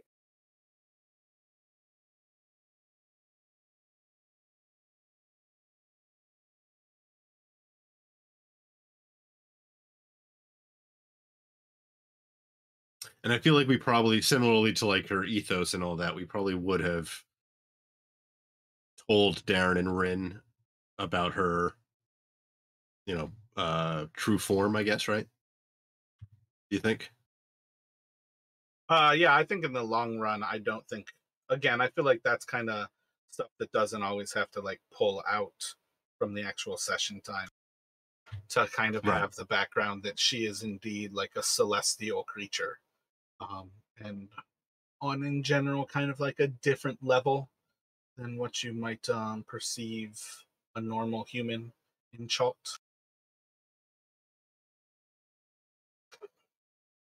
So the creature on top of this battle stack is going to leap out at Island as the one below it is going to start to run away, as it's going to take the disengage action and start to flee, or disengage bonus action and start to flee. The creature on top is going to start to stumble, and it's going to leap out at Island. Actually, you know what? I think it still needs to roll. Yeah, it's going to go. That'll actually be at Rin. One other hostile creature. It's got advantage. It should hit with a 19, and it's going to crush up. Wrong die. This one's going to do some damage. 8 slashing damage as it kind of falls from the stack, and it's just going to bring like the awesome height of 3 feet of falling down upon the body of Vorn as it falls to the ground, and its buddy runs away. And I think that will take it to Rin.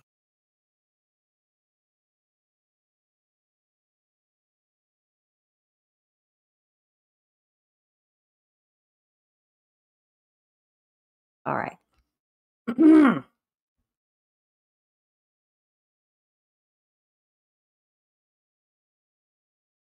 So I'm going to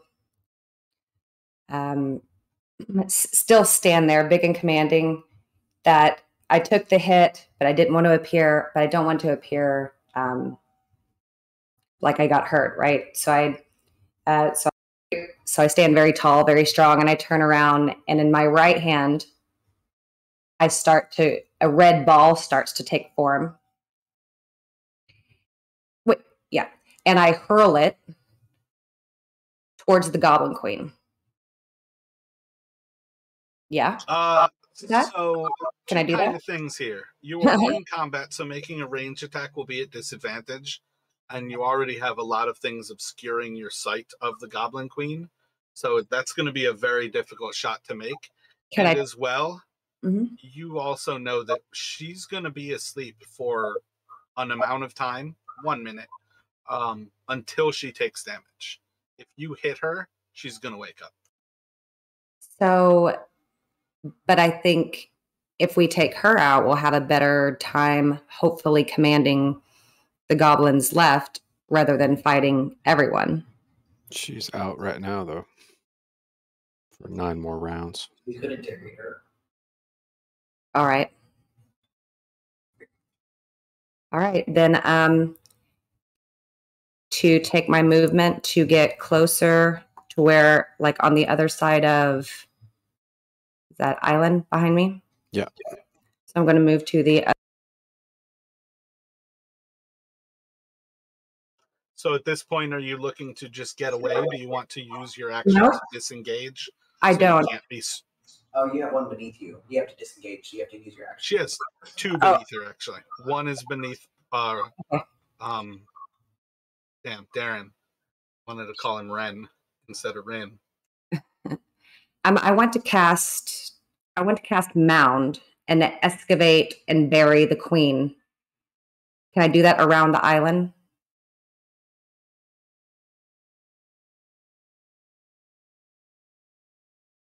I think this is still where she's kind of hard for you to see. And I still feel like you might be counterproductive to your sleep spell. At present, I think you're gonna like that also kind of messing with her, like something that is sleeping. You just have to move it to wake it up. So I feel like piling dirt on top of her, she's going to basically wake up. All right. But like you can do either of these things. They're just going to be one difficult because you can't see, and two, like your sleep spell is working. That was a great plan. Right now, you just have a few goblins that are threats. They're all going to wake up, though, right? In a minute, but that's forever.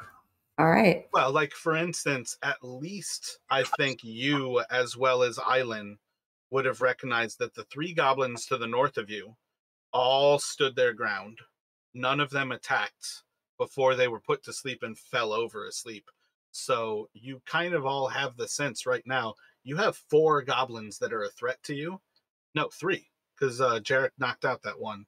So you have three goblins that are a threat that are basically all around your central area, and then six goblins that are not a threat. Seven if you include the queen. The queen and three are sleeping. Three of the sleeping ones were not attacking, and then you have three conscious ones that were not attacking. Okay. Do I get since I was struck? Do I get a reaction of being able to then cast shield over myself?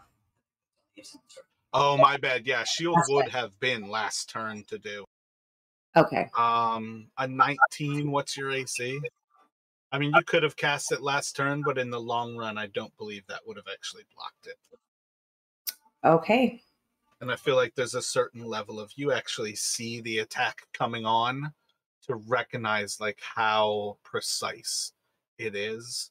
I feel like there's some sort of like, I'm fucking magical, yo. I know that'll hit me, or I know I can block this with shield. But everyone else. Okay. So kind of what I'm saying here is like right now you're still in the center of the combat. You can feel that you are a central target as Vorn still. If you'd like, those four goblins kind of, or three goblins kind of southeast of you are your threats, and like a spell that makes them take a saving throw is viable because it's not a roll to attack and you're in combat. Stepping away from combat and casting a spell is more dangerous but viable, or simply like taking the dodge action or the disengage action and actually removing yourself from the combat might be viable. Okay. I'd like to remove myself from combat then for the turn. Disengage for the turn. So disengage will let you step away and you can move wherever you'd like to. But that just means they can't attack you. If you take the dodge action, they can attack you at disadvantage, but that will last for the rest of this turn. So everything at you will be at disadvantage. Do you have a thought there what you'd like to do? So maybe dodge. All right, so you can take the dodge action, and then you can step away from those two creatures. And what kind of ends up happening is because goblins have pack tactics, so they give themselves. Oh shit, their pack tactics are when they're in their stack. So I've been cheating on this. So these are going to be attacks at disadvantage. I believe one's going to strike out at you with a 15 to hit. This is where you can react to shield if you would like. And then the second one's going to strike out at you with a 10 that will miss. I shield. Or I cast shield. Gotcha. So this is just one of those things where it's kind of like a remember you have 17 armor class until the end of this turn, and attacks against you are at disadvantage. But it will go to...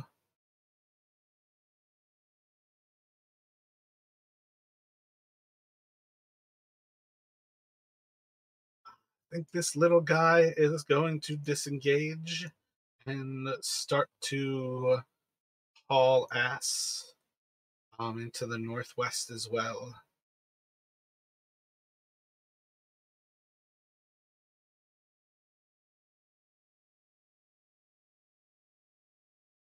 And it'll go to Island.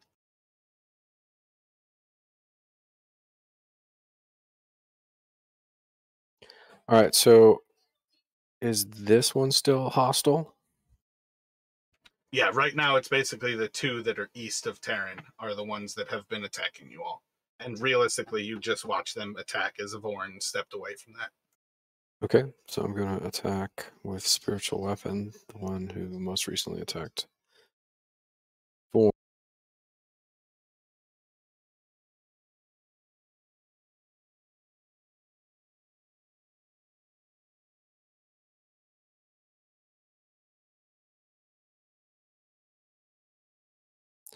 Sorry, this weird thing happens where I can't scroll on the character sheet. It probably happens to everybody at some point.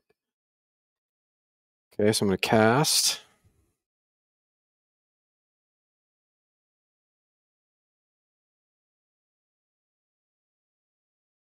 How's he look? Roll an 8, just enough that it's just going to crush him into the ground. Great, and I'm going to step up. Well, so now nobody around me is hostile. So I want to move to the queen because I want to tie her up. So if I move that direction, can we see over there at all? Roll a perception.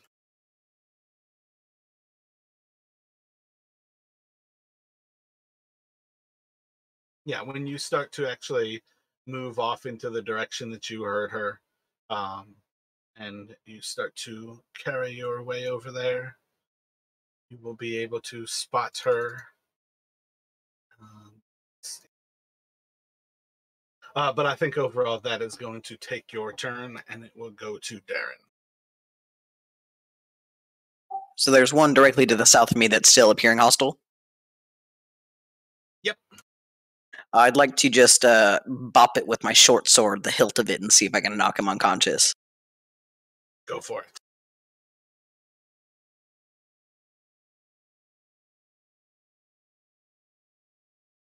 Solid strike, roll the damage. Strong.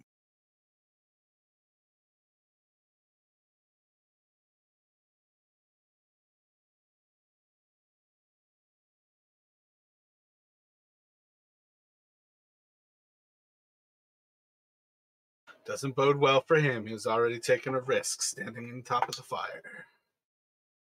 Roll a 6, he's dead. Oh, and he's going to get singed, but he's just alive enough. Anything else from you? Otherwise, it's going to move on. I'll use my movement to go back over by Rin.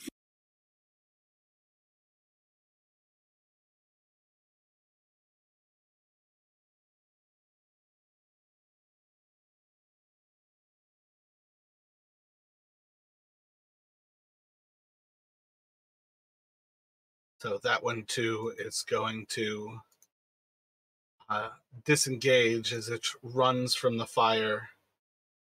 And at this point, you all effectively have done most of what it requires to neutralize the goblins here. So, what have you all in mind? As you have the goblins who seem to kind of stuck to the side of Vorn. You have dispatched 2 goblins that have been kind of clearly enemies, and knocked out a third, and you have the queen tied up. I think Jarek will move also to bind the one to his south, the one that he knocked out.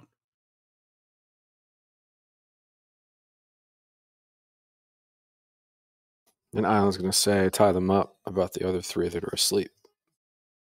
Darren will move to tie the other sleeping ones up. Yeah, Taryn will help him. And I think we need the rest of them to kneel in front of Vorn. I'm just standing there, not doing peasant work, acting godlike.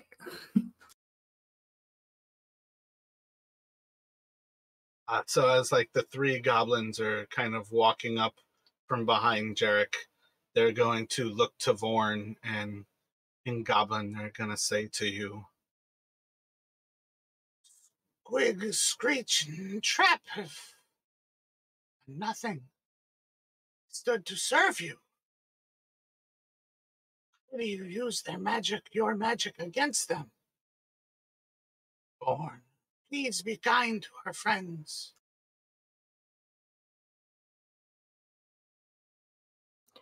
We mean you no harm.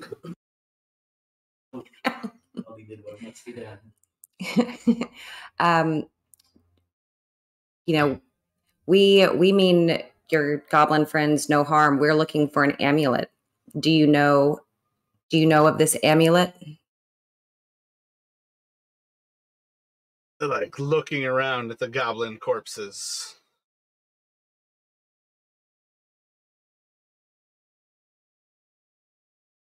You say funny words.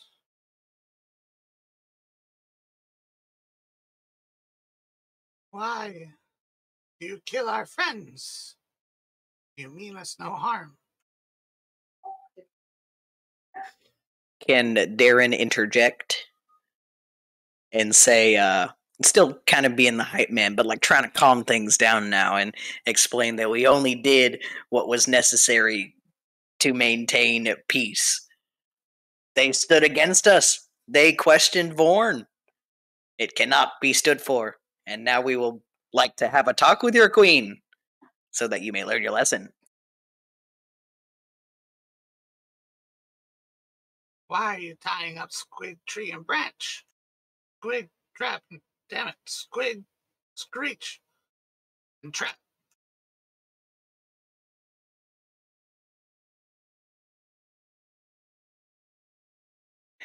Sorry, what was that? Is this in Goblin or in Common? Yeah, at this point, this Goblin. is Goblin. Yeah, I was Got speaking it. of Goblin. Okay. So I was feeling left out too, Jarek, but we don't know what's happening. They're still asking you why you're tying up their three friends who are sleeping. Because they were not a threat to you. You guys are doing stuff, and you look like you're doing something opposite to what you're saying. So you guys need to resolve this right now. Like, if it will, told Vorn that you say you are peaceful, but you kill goblins, and then you're saying we need to have a talk with you, but they're saying they're not threats to you. They didn't attack you, and yet you're tying them up. That's what you guys need to address, like basically right now, because the goblins are not interested in talking about the amulet. Darren will walk forward and like spread his hands out in a peaceful nature and say, "All right, we will leave these be. That you are right. They didn't attack us, but we will be asking your queen some questions, and we do apologize that the lives of your friends needed to be lost for these circumstances." Taryn, are you stopping tying them? Well, Taryn was tying up the queen, and I was walking over to start working on the other three. So I'll like stop that and have been talking. Island is on the queen. Taryn and you were tying up the queen. Pardon. Yeah, so if this is still in Goblin speak, so unless someone tells me, plain and simple, I'm Darren will tying look to the side and like make the cutting the throat, like cut it out. Just hold on a sec. Like, make a motion at him to pause. Make a performance, and I need a insight from Taryn. Because right now you're being told to slit their throats. No, that's not what I meant. You're being told to slit their throats. By who? He said By I'm doing Taryn. a throat slit. Well, you meant like I to think cut right it now, out. Taryn, Like I to think cut it out Taryn, right much. now, you're being told to slit their throats. No, but I performed really well. That it's like a non-threatening, like, come on. Like to cut it out, not Yeah, like. but I am not seeing that. I'm just. So I start picking up a dagger. But really? Wait, hang on a second. No, and Darren will like stop and say if he can say that in time. Yeah, I mean, I wouldn't have been fast at doing that. You need to start using common and tell him what's going on. Yeah, in comment I'll be like, hang on, so like they don't want us to tie up their little buddy boyfriends here, so we're just gonna like leave it to the queen and cancel what you're doing, and I'll do the motion again. Give me a second to talk to our goblin guys. I think we let these ones go and see if we can keep the peace. Oh, all right then. I shoot the dagger. So that's what he meant. Take it easy, man. Choices matter when you say I'm doing the throat slitting motion. Still learning here, guys. Sorry about that. No, you're good. Especially to a rogue. That's part of why I mean it's like important where you all go with things, and especially with hand signals. Funny shit happens with hand signals. All right, that's a good point. So if Taryn starts to like open up the bindings on those three, they'll kind of like look back to the others.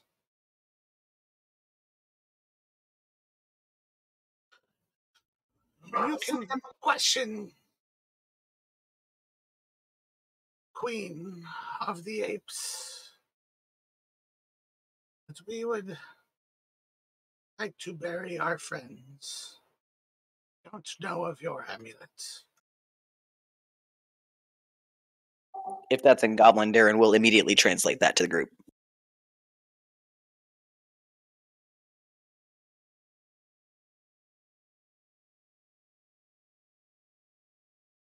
And like gesture for them to take a deferential step aside. And I guess Darren would kind of motion to head over towards the queen, give them their space. So, Island, while you are kind of away from everybody, you will hear some of the conversation. Most of it will be in a language that you don't necessarily understand. So it is pretty much like you over there, rather alone. Are you tying up the queen, bringing her back? Are you tying up the queen, waking her up to question her? What's kind of crossing your mind as you go through this process after the battle? Tying up the queen, tying a gag in her mouth because I don't want to hear her talk till I want to hear her talk. That's it. Tending to my wound.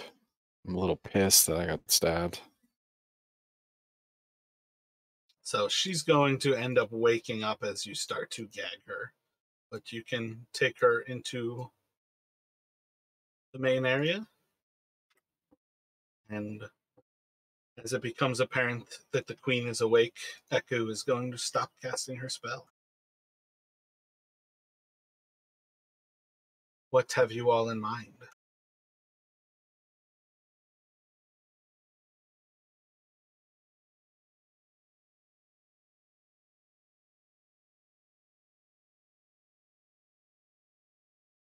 Well, I think we have to clear up some of the goblins.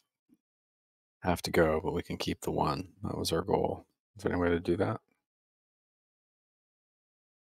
Like questioning her in front of everybody is not going to go well.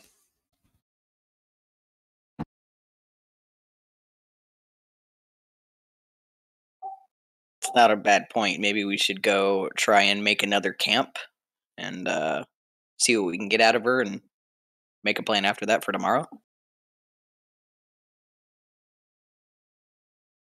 We have to talk these guys into leaving their queen. There may be any Batiri around here. We may not want to risk them coming across us with their queen. Perhaps we questioned her here. Well, there's one got away, right? So he's going to come back with hundreds.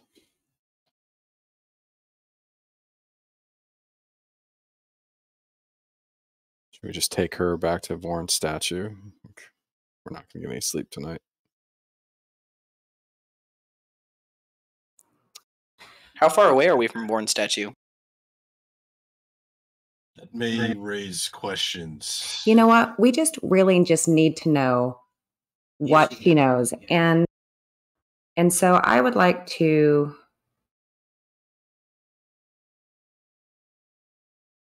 I'd like to approach her and detect her thoughts.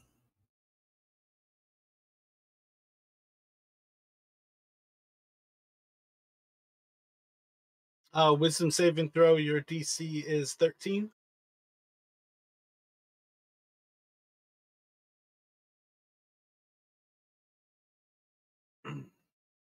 I'm wise. No, she can't speak. You can see as she's got like hate in her mind, kind of like, or like hate in her eyes as she looks at you while you start to cast detect thoughts.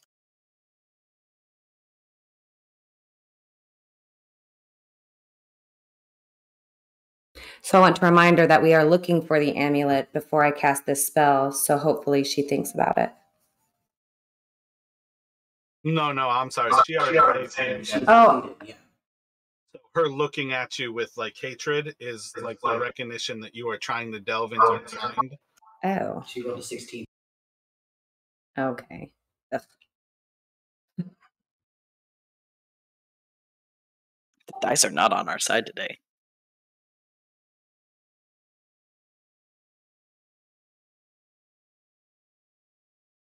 So did she answer me when I asked her about the amulet? Pardon? She's gagged. She's So,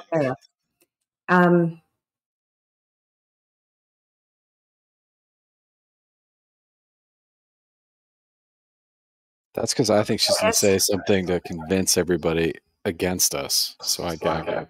no, you're exactly right. I'd like to know without taking the gag out of her mouth, without the. Can we ask them to leave? Well, those She's still our queen. Can I leave without our queen? You said you wanted to ask her questions. She can't answer with a gag in her mouth. I'm just in goblin or common. Goblin. What's so bad if Darren will translate. they know that we want the amulet? Well, no, they can know that we want the amulet. They just can't know what the amulet does. We just need to figure out if the queen knows what the amulet is. She's going to tell them to attack us because she doesn't believe us. So She after already gagging did. them- She So I already think did, and she's they gonna- didn't listen to her. Well, I mean, a lot of them did. I think she's Well, gonna tell okay. them, yeah. Can I? You guys also have her tied up, and creatures like to live. It's like Jarek is gonna move over towards her, and he's gonna like kind of Well, look at her menacingly and be like, "No, be civil, be smart," and kind of move to take the gag out of her mouth. can I try Have something questions. first? Oh, Depends. What are you thinking? Can I use my chronal shift for her last reroll to see if she may not succeed in my thought reading? Yeah, that. I have 2. Yep. You need to be a little bit quicker with that in the future. I know. All right.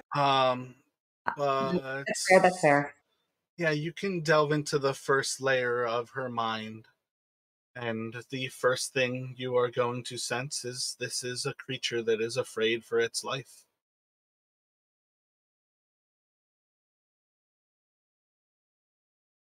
I know you're new is why I'm saying this, though. But No, like, you're- in the future, that's like you have to react and do that like immediately. No, you're perfect. I should have done it after she was asked about the amulet. So understood. No, so she's ungagged now. And did Jarek, did you ask the question? I mean, it would have technically been a few seconds ago anyways, so in the long run, none of them know that you are inside of her mind, but you can certainly tell them, like Jarek, like moving forward to ungag her. You can say, hold up one moment, Jarek, just 1 second, be a moment longer. Like, you can stop him if you ask.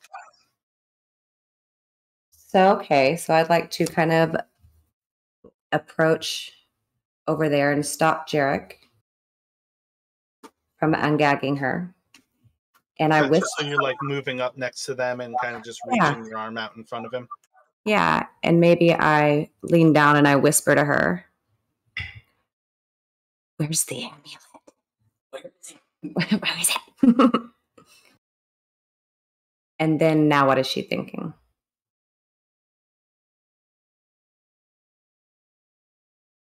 Yeah, and Jarek would, in keeping with kind of like how the others have been acting, like deferentially would have, obeyed her and stepped back.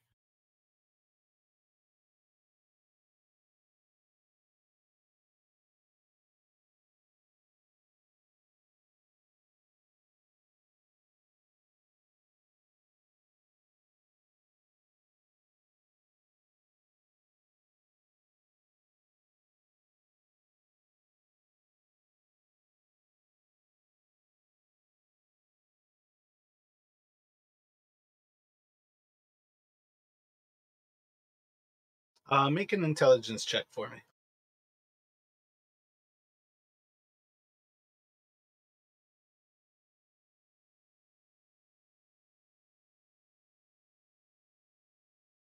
So as you start to probe into her mind, you're seeing like an image filling her mind of the real Vorn standing high in that clearing, adorned with all of these gifts around its base. And she's just got this spry little smile on her face. Even with the gag like filling her mouth, you can see the smile in her eyes. And she's just locked in with you. And you can tell she's doing everything she can to make sure to think of everything but what you want.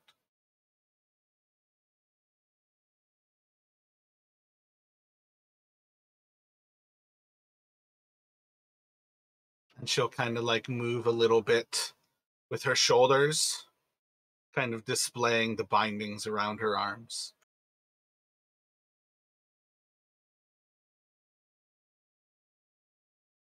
Darren would like to step up next to Jarek and Vorn and like crack his tiny little knuckles and be like, "Listen, we can get this done and over with if you just tell us if you know even where this is at. And if you tell us, then we'll let you go on your merry way. Otherwise, we're gonna give it to you."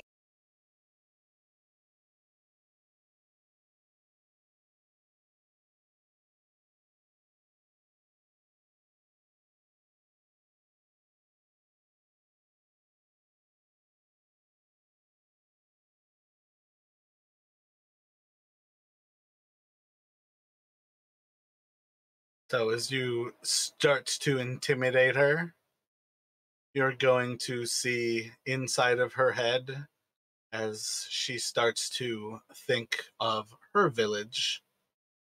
And you can kind of see like a tiny little goblin that's crawling around on all fours. And then you see as her arms kind of cradle the goblin in her hands, and she's rocking it to sleep.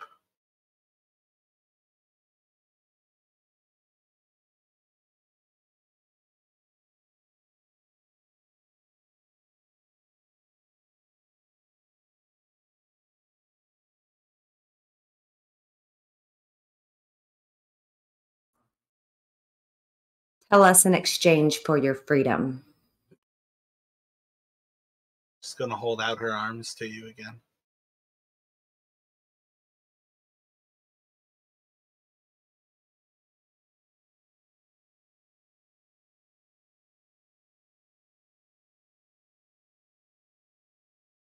No.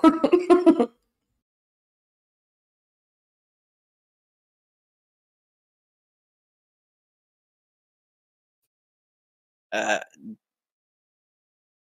Darren will kind of just go to the side behind the queen and flank her. And once he's out of like direct eye contact with her, he'll look at Jarek and like shrug his shoulders and like kind of, what do you think? Derek's gonna look towards the queen, kind of holding her arms out, looking towards Darren and Rin, then back to the queen and be like, "No sudden moves," and move kind of to maybe start unbind, undoing the rope bindings. Man, I don't know. They're all going to attack us, right? Yep. Maybe. I mean, the ones who are left are the ones who didn't attack us, even despite her orders. But then it's all for naught. Then we've accomplished nothing. Maybe she'll talk. Well, we're not free. I mean, we're not letting her go. We're just taking off the bindings, kind of show a good faith, I'm thinking. So as you unbind her wrists, and she starts to kind of like rub the bindings with one hand on the other, she's going to slowly reach towards the gag in her mouth, kind of looking towards Jarek for like affirmation that nothing's going to happen if she removes this. Jarek will nod slowly, but kind of keeping a close eye, but he'll nod kind of slowly.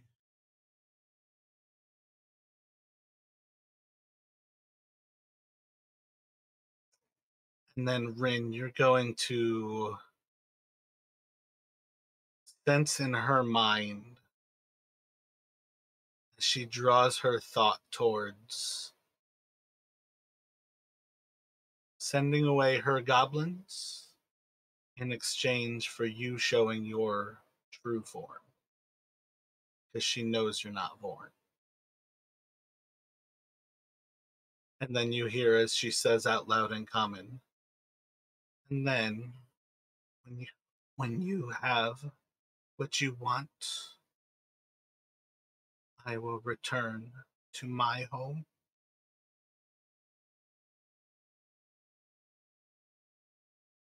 When we have the amulet, yes. Unacceptable. Weren't those your terms?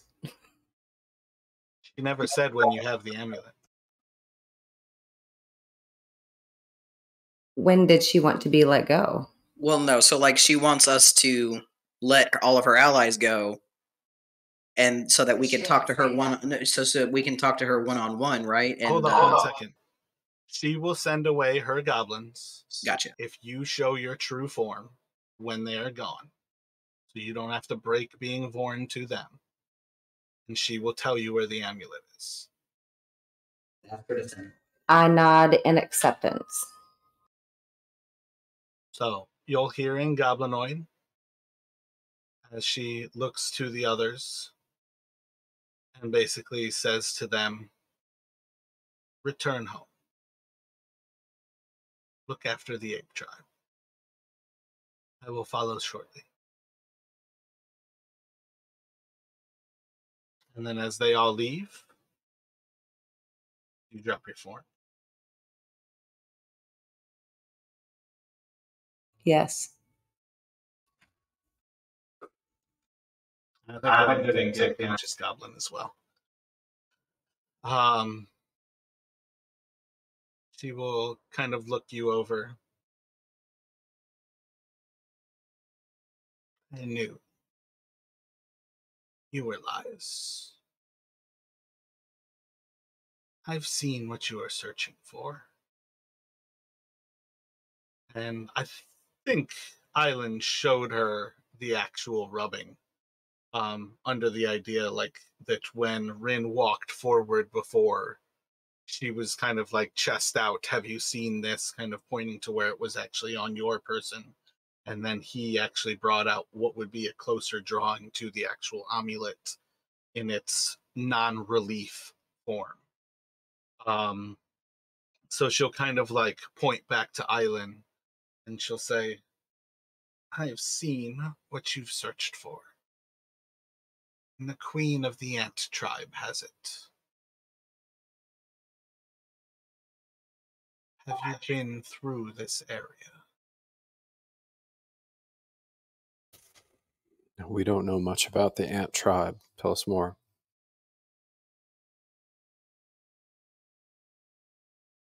So I think what's going to kind of go down here is she's going to describe the general area for you.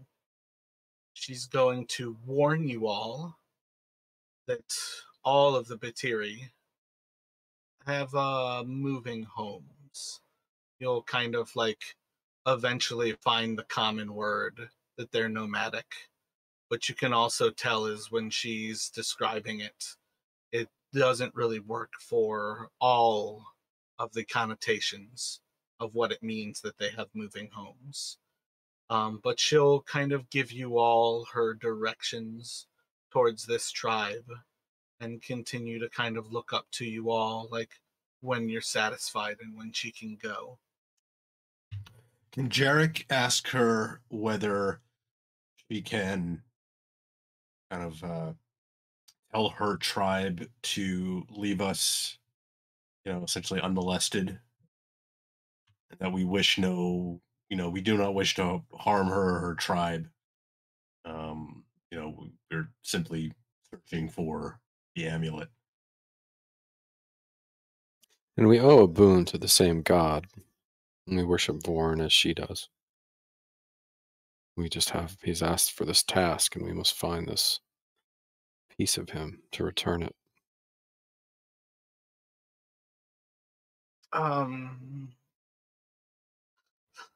Looking to the threat of her tribe, she kind of like looks back over Rin. And at some point we'll kind of like turn contemplatively to Jarek and your sorcerer is a danger to me and my tribe. You would do well not to see us. We would do well not to see you again. Agreed, Jarek would nod. Best we keep our distance from each other from here on out. So while she's not giving you any sort of guarantee, you do have the understanding that she's already worried about what it would take, like what the costs would be if once again her tribe had to stand between her rule and the word of Vorn. And also, Rin will definitely know if you all do encounter this again, you will 100% be the target of anybody who is actually listening to the Queen. I mean, anybody that takes the Queen's instructions will attack Rin first. Is that what you're saying? Yeah, effectively, yes. The Queen's like straight up saying to Jarek, like, this is the threat to my power, my hold of power. Yeah, like she's interested in keeping her rulership, and Vorn threatens that. So, just to clarify, the village that she's from is not the village where the amulet is at? Did she tell us which, like the ant tribe, pardon me, is where the amulet is? Yeah, I think so. She said they have like they move. They're like nomadic. Like their villages or settlements, I guess, kind of are not stationary. But she still gave you all the location. Mechanically, what's going to happen is when you all are done questioning her, I think we're going to end the session here, and we will pick up with you all basically outside of the ant tribe's camp next time. Okay, got it. Yeah. Because again, like when you all met the druids on like your first or second night out, I was already trying to send you guys to that ant tribe. You guys have literally done everything to like come at this like from a backward route. Were we supposed to get there before Mumbala? Yeah, Mambala is like a level 6 or so encounter. Like, All right. Manny Poo Poo would have wiped you all on the floor. I mean, given our track record, I feel like that is pretty much par for the course. We generally make things inordinately difficult on ourselves. Goblins are much easier of a threat to deal with than a hag. Let Can alone we like the trapped temple that wanted to kill you, or like an entire army of Order of the Gauntlet.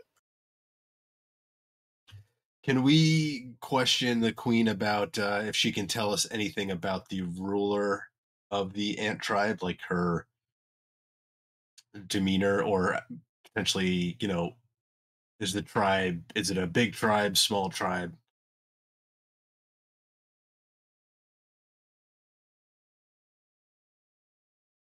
She'll kind of like look to you. You don't know goblins.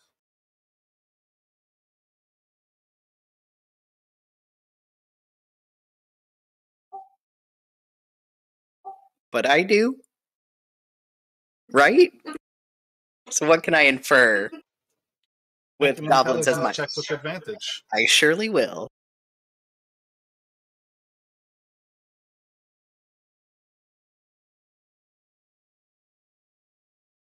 Nice, nice, cool, nice. Goblins might have the potential to live for a while, but they also live very quick lives. To talk about how big a tribe is to talk about how big it is today. Because Goblin Young might be Goblin Warriors tomorrow. Because in the long run, goblins mature, they die, they're born at alarming rates. And it's the entire reason goblins still exist. It's because they breed like bunnies. Well, if Jerk has any sort of, I'll just like make a statement about that then, just casually. Yeah, Jarek would have no idea what the queen was trying to infer. He's not the smartest guy, and he doesn't. Yeah, so he would like nod thankfully towards Darren for kind of translating in a way. Right on. So she'll just kind of like look back to you with the Queen of Ants is powerful. She is strong in all of our council meetings. But none of us rise to power by being feeble. And that I think would be another thing where Darren recognizes Goblin society is not built on being intelligent. It's not built on being level-headed. It's not built on being a this or a that. It's built on power. It's being a strong of will. And it's built on forcing your power on others when it's necessary. As he thinks about it, Darren will explain the nuance of it all. You know what it is that she wants? What might motivate her to trade for the amulet?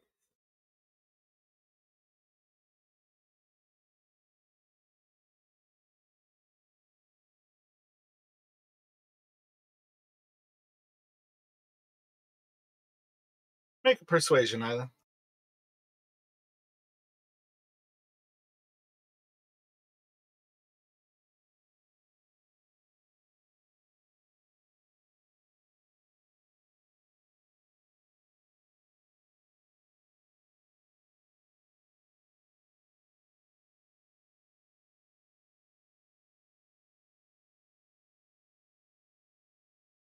To look back at Rin, look back at Island.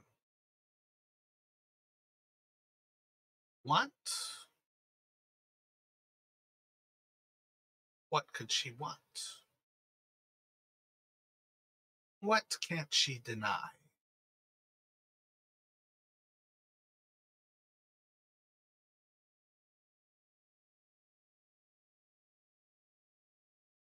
Well, she can't deny the power of Vorn. Yep, she's basically looking at you to tell you, send the very same thing that I fear. Throw a god at her. So we're on the right Have, track. have Vorn tell her to give up the amulet.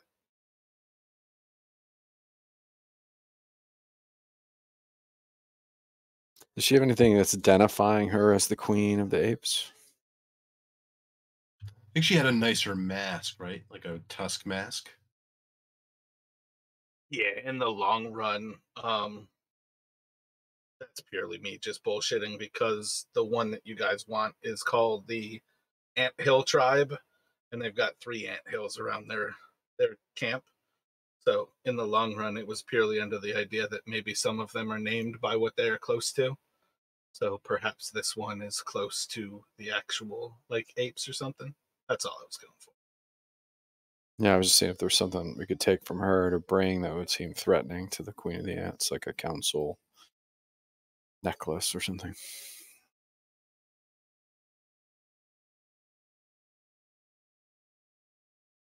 You gonna rob her? Well, I feel like, is that fair at this point? Like, we've done our damage. I don't know. It sounds like she told us what to do, or she told, like if Rin goes in as Vorn and demands the amulet. Okay, if you guys are satisfied, I was looking for leverage. Wasn't really concerned about ethics. You've got a god. That was your answer. Use the god. A little bit leverage to keep like this current tribe off of us in the future. No, to convince the other council member. Gotcha. But yeah, we have a strategy. We're comfortable. Let's do that. I mean, I think Well, would they? trying to bribe the other queen might actually be counterproductive because it suggests a weaker hand. Like if we just pretty mundane. Like if we send in Vorn and Vorn is just like, Vorn is a god is not going to be like, give me the amulet and I'll give you this. It's just like, give me the amulet. Maybe I don't like slaughter your whole village, or not that we have to threaten that, but Maybe we can stage practice or something along the way for next time. Yeah, we can talk about the plan the next time and probably have a better outcome.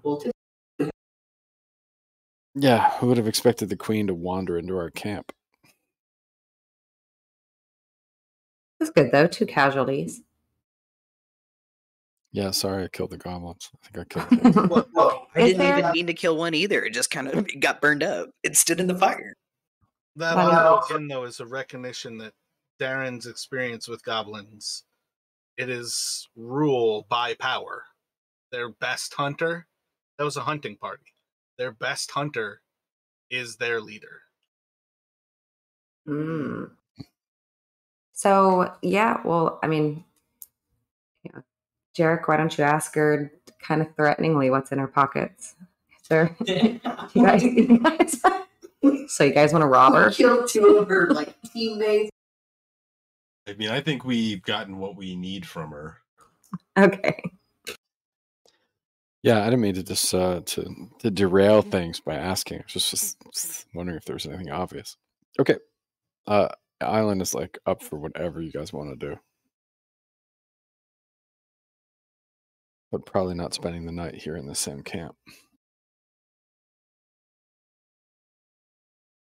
Unless there's like a whole lot else that anyone else wants to ask, like Darren will do what he can to like be fairly respectful to her as we all like make our separate ways and stuff, and just wants to do what he can to aid in a peaceful resolution to this conversation. I mean, Jarek thinks that she wants us to stay away from her and she wants to stay away from us, but like if we give her the impression that we're going to be like duplicitous, then she might just decide that she got nothing to lose and just send her whole tribe after us, which we obviously don't want. So I would say we kind of leave things as they are here, and maybe put some distance between us, like we said we would. Little mutual understanding. Yeah, there's nothing. What we want is somewhere else. So A gentle goblin's agreement, if you would. Alan laughs and says, "Let's get going." Derek, are you saying that out loud? Like while she's still there? Probably not while the queen is still there. No, that was more kind of out of character thinking. Sorry, like what Jarek is thinking, but not what he's actually saying out loud. Like he would probably wait and say it after. Like, yeah. Sorry if I didn't make that clear. Yeah, I'm not saying what I'm thinking because she's listening. So, shall we? Guess it's time to be hitting the old dusty trail. Any thoughts on Taryn? It's been a while since I've heard from you, Chris. Yeah, no, I've mostly been listening. Pretty tired though. Gotcha. So I think this is where we will end things here. You all are currently looking on the description of the village. I'll probably use a different map after this, but this is basically the idea that you can gain from the Queen of the Apes. And we'll see how things go out. I think we'll probably have you starting there, but there may be some complications between here and there.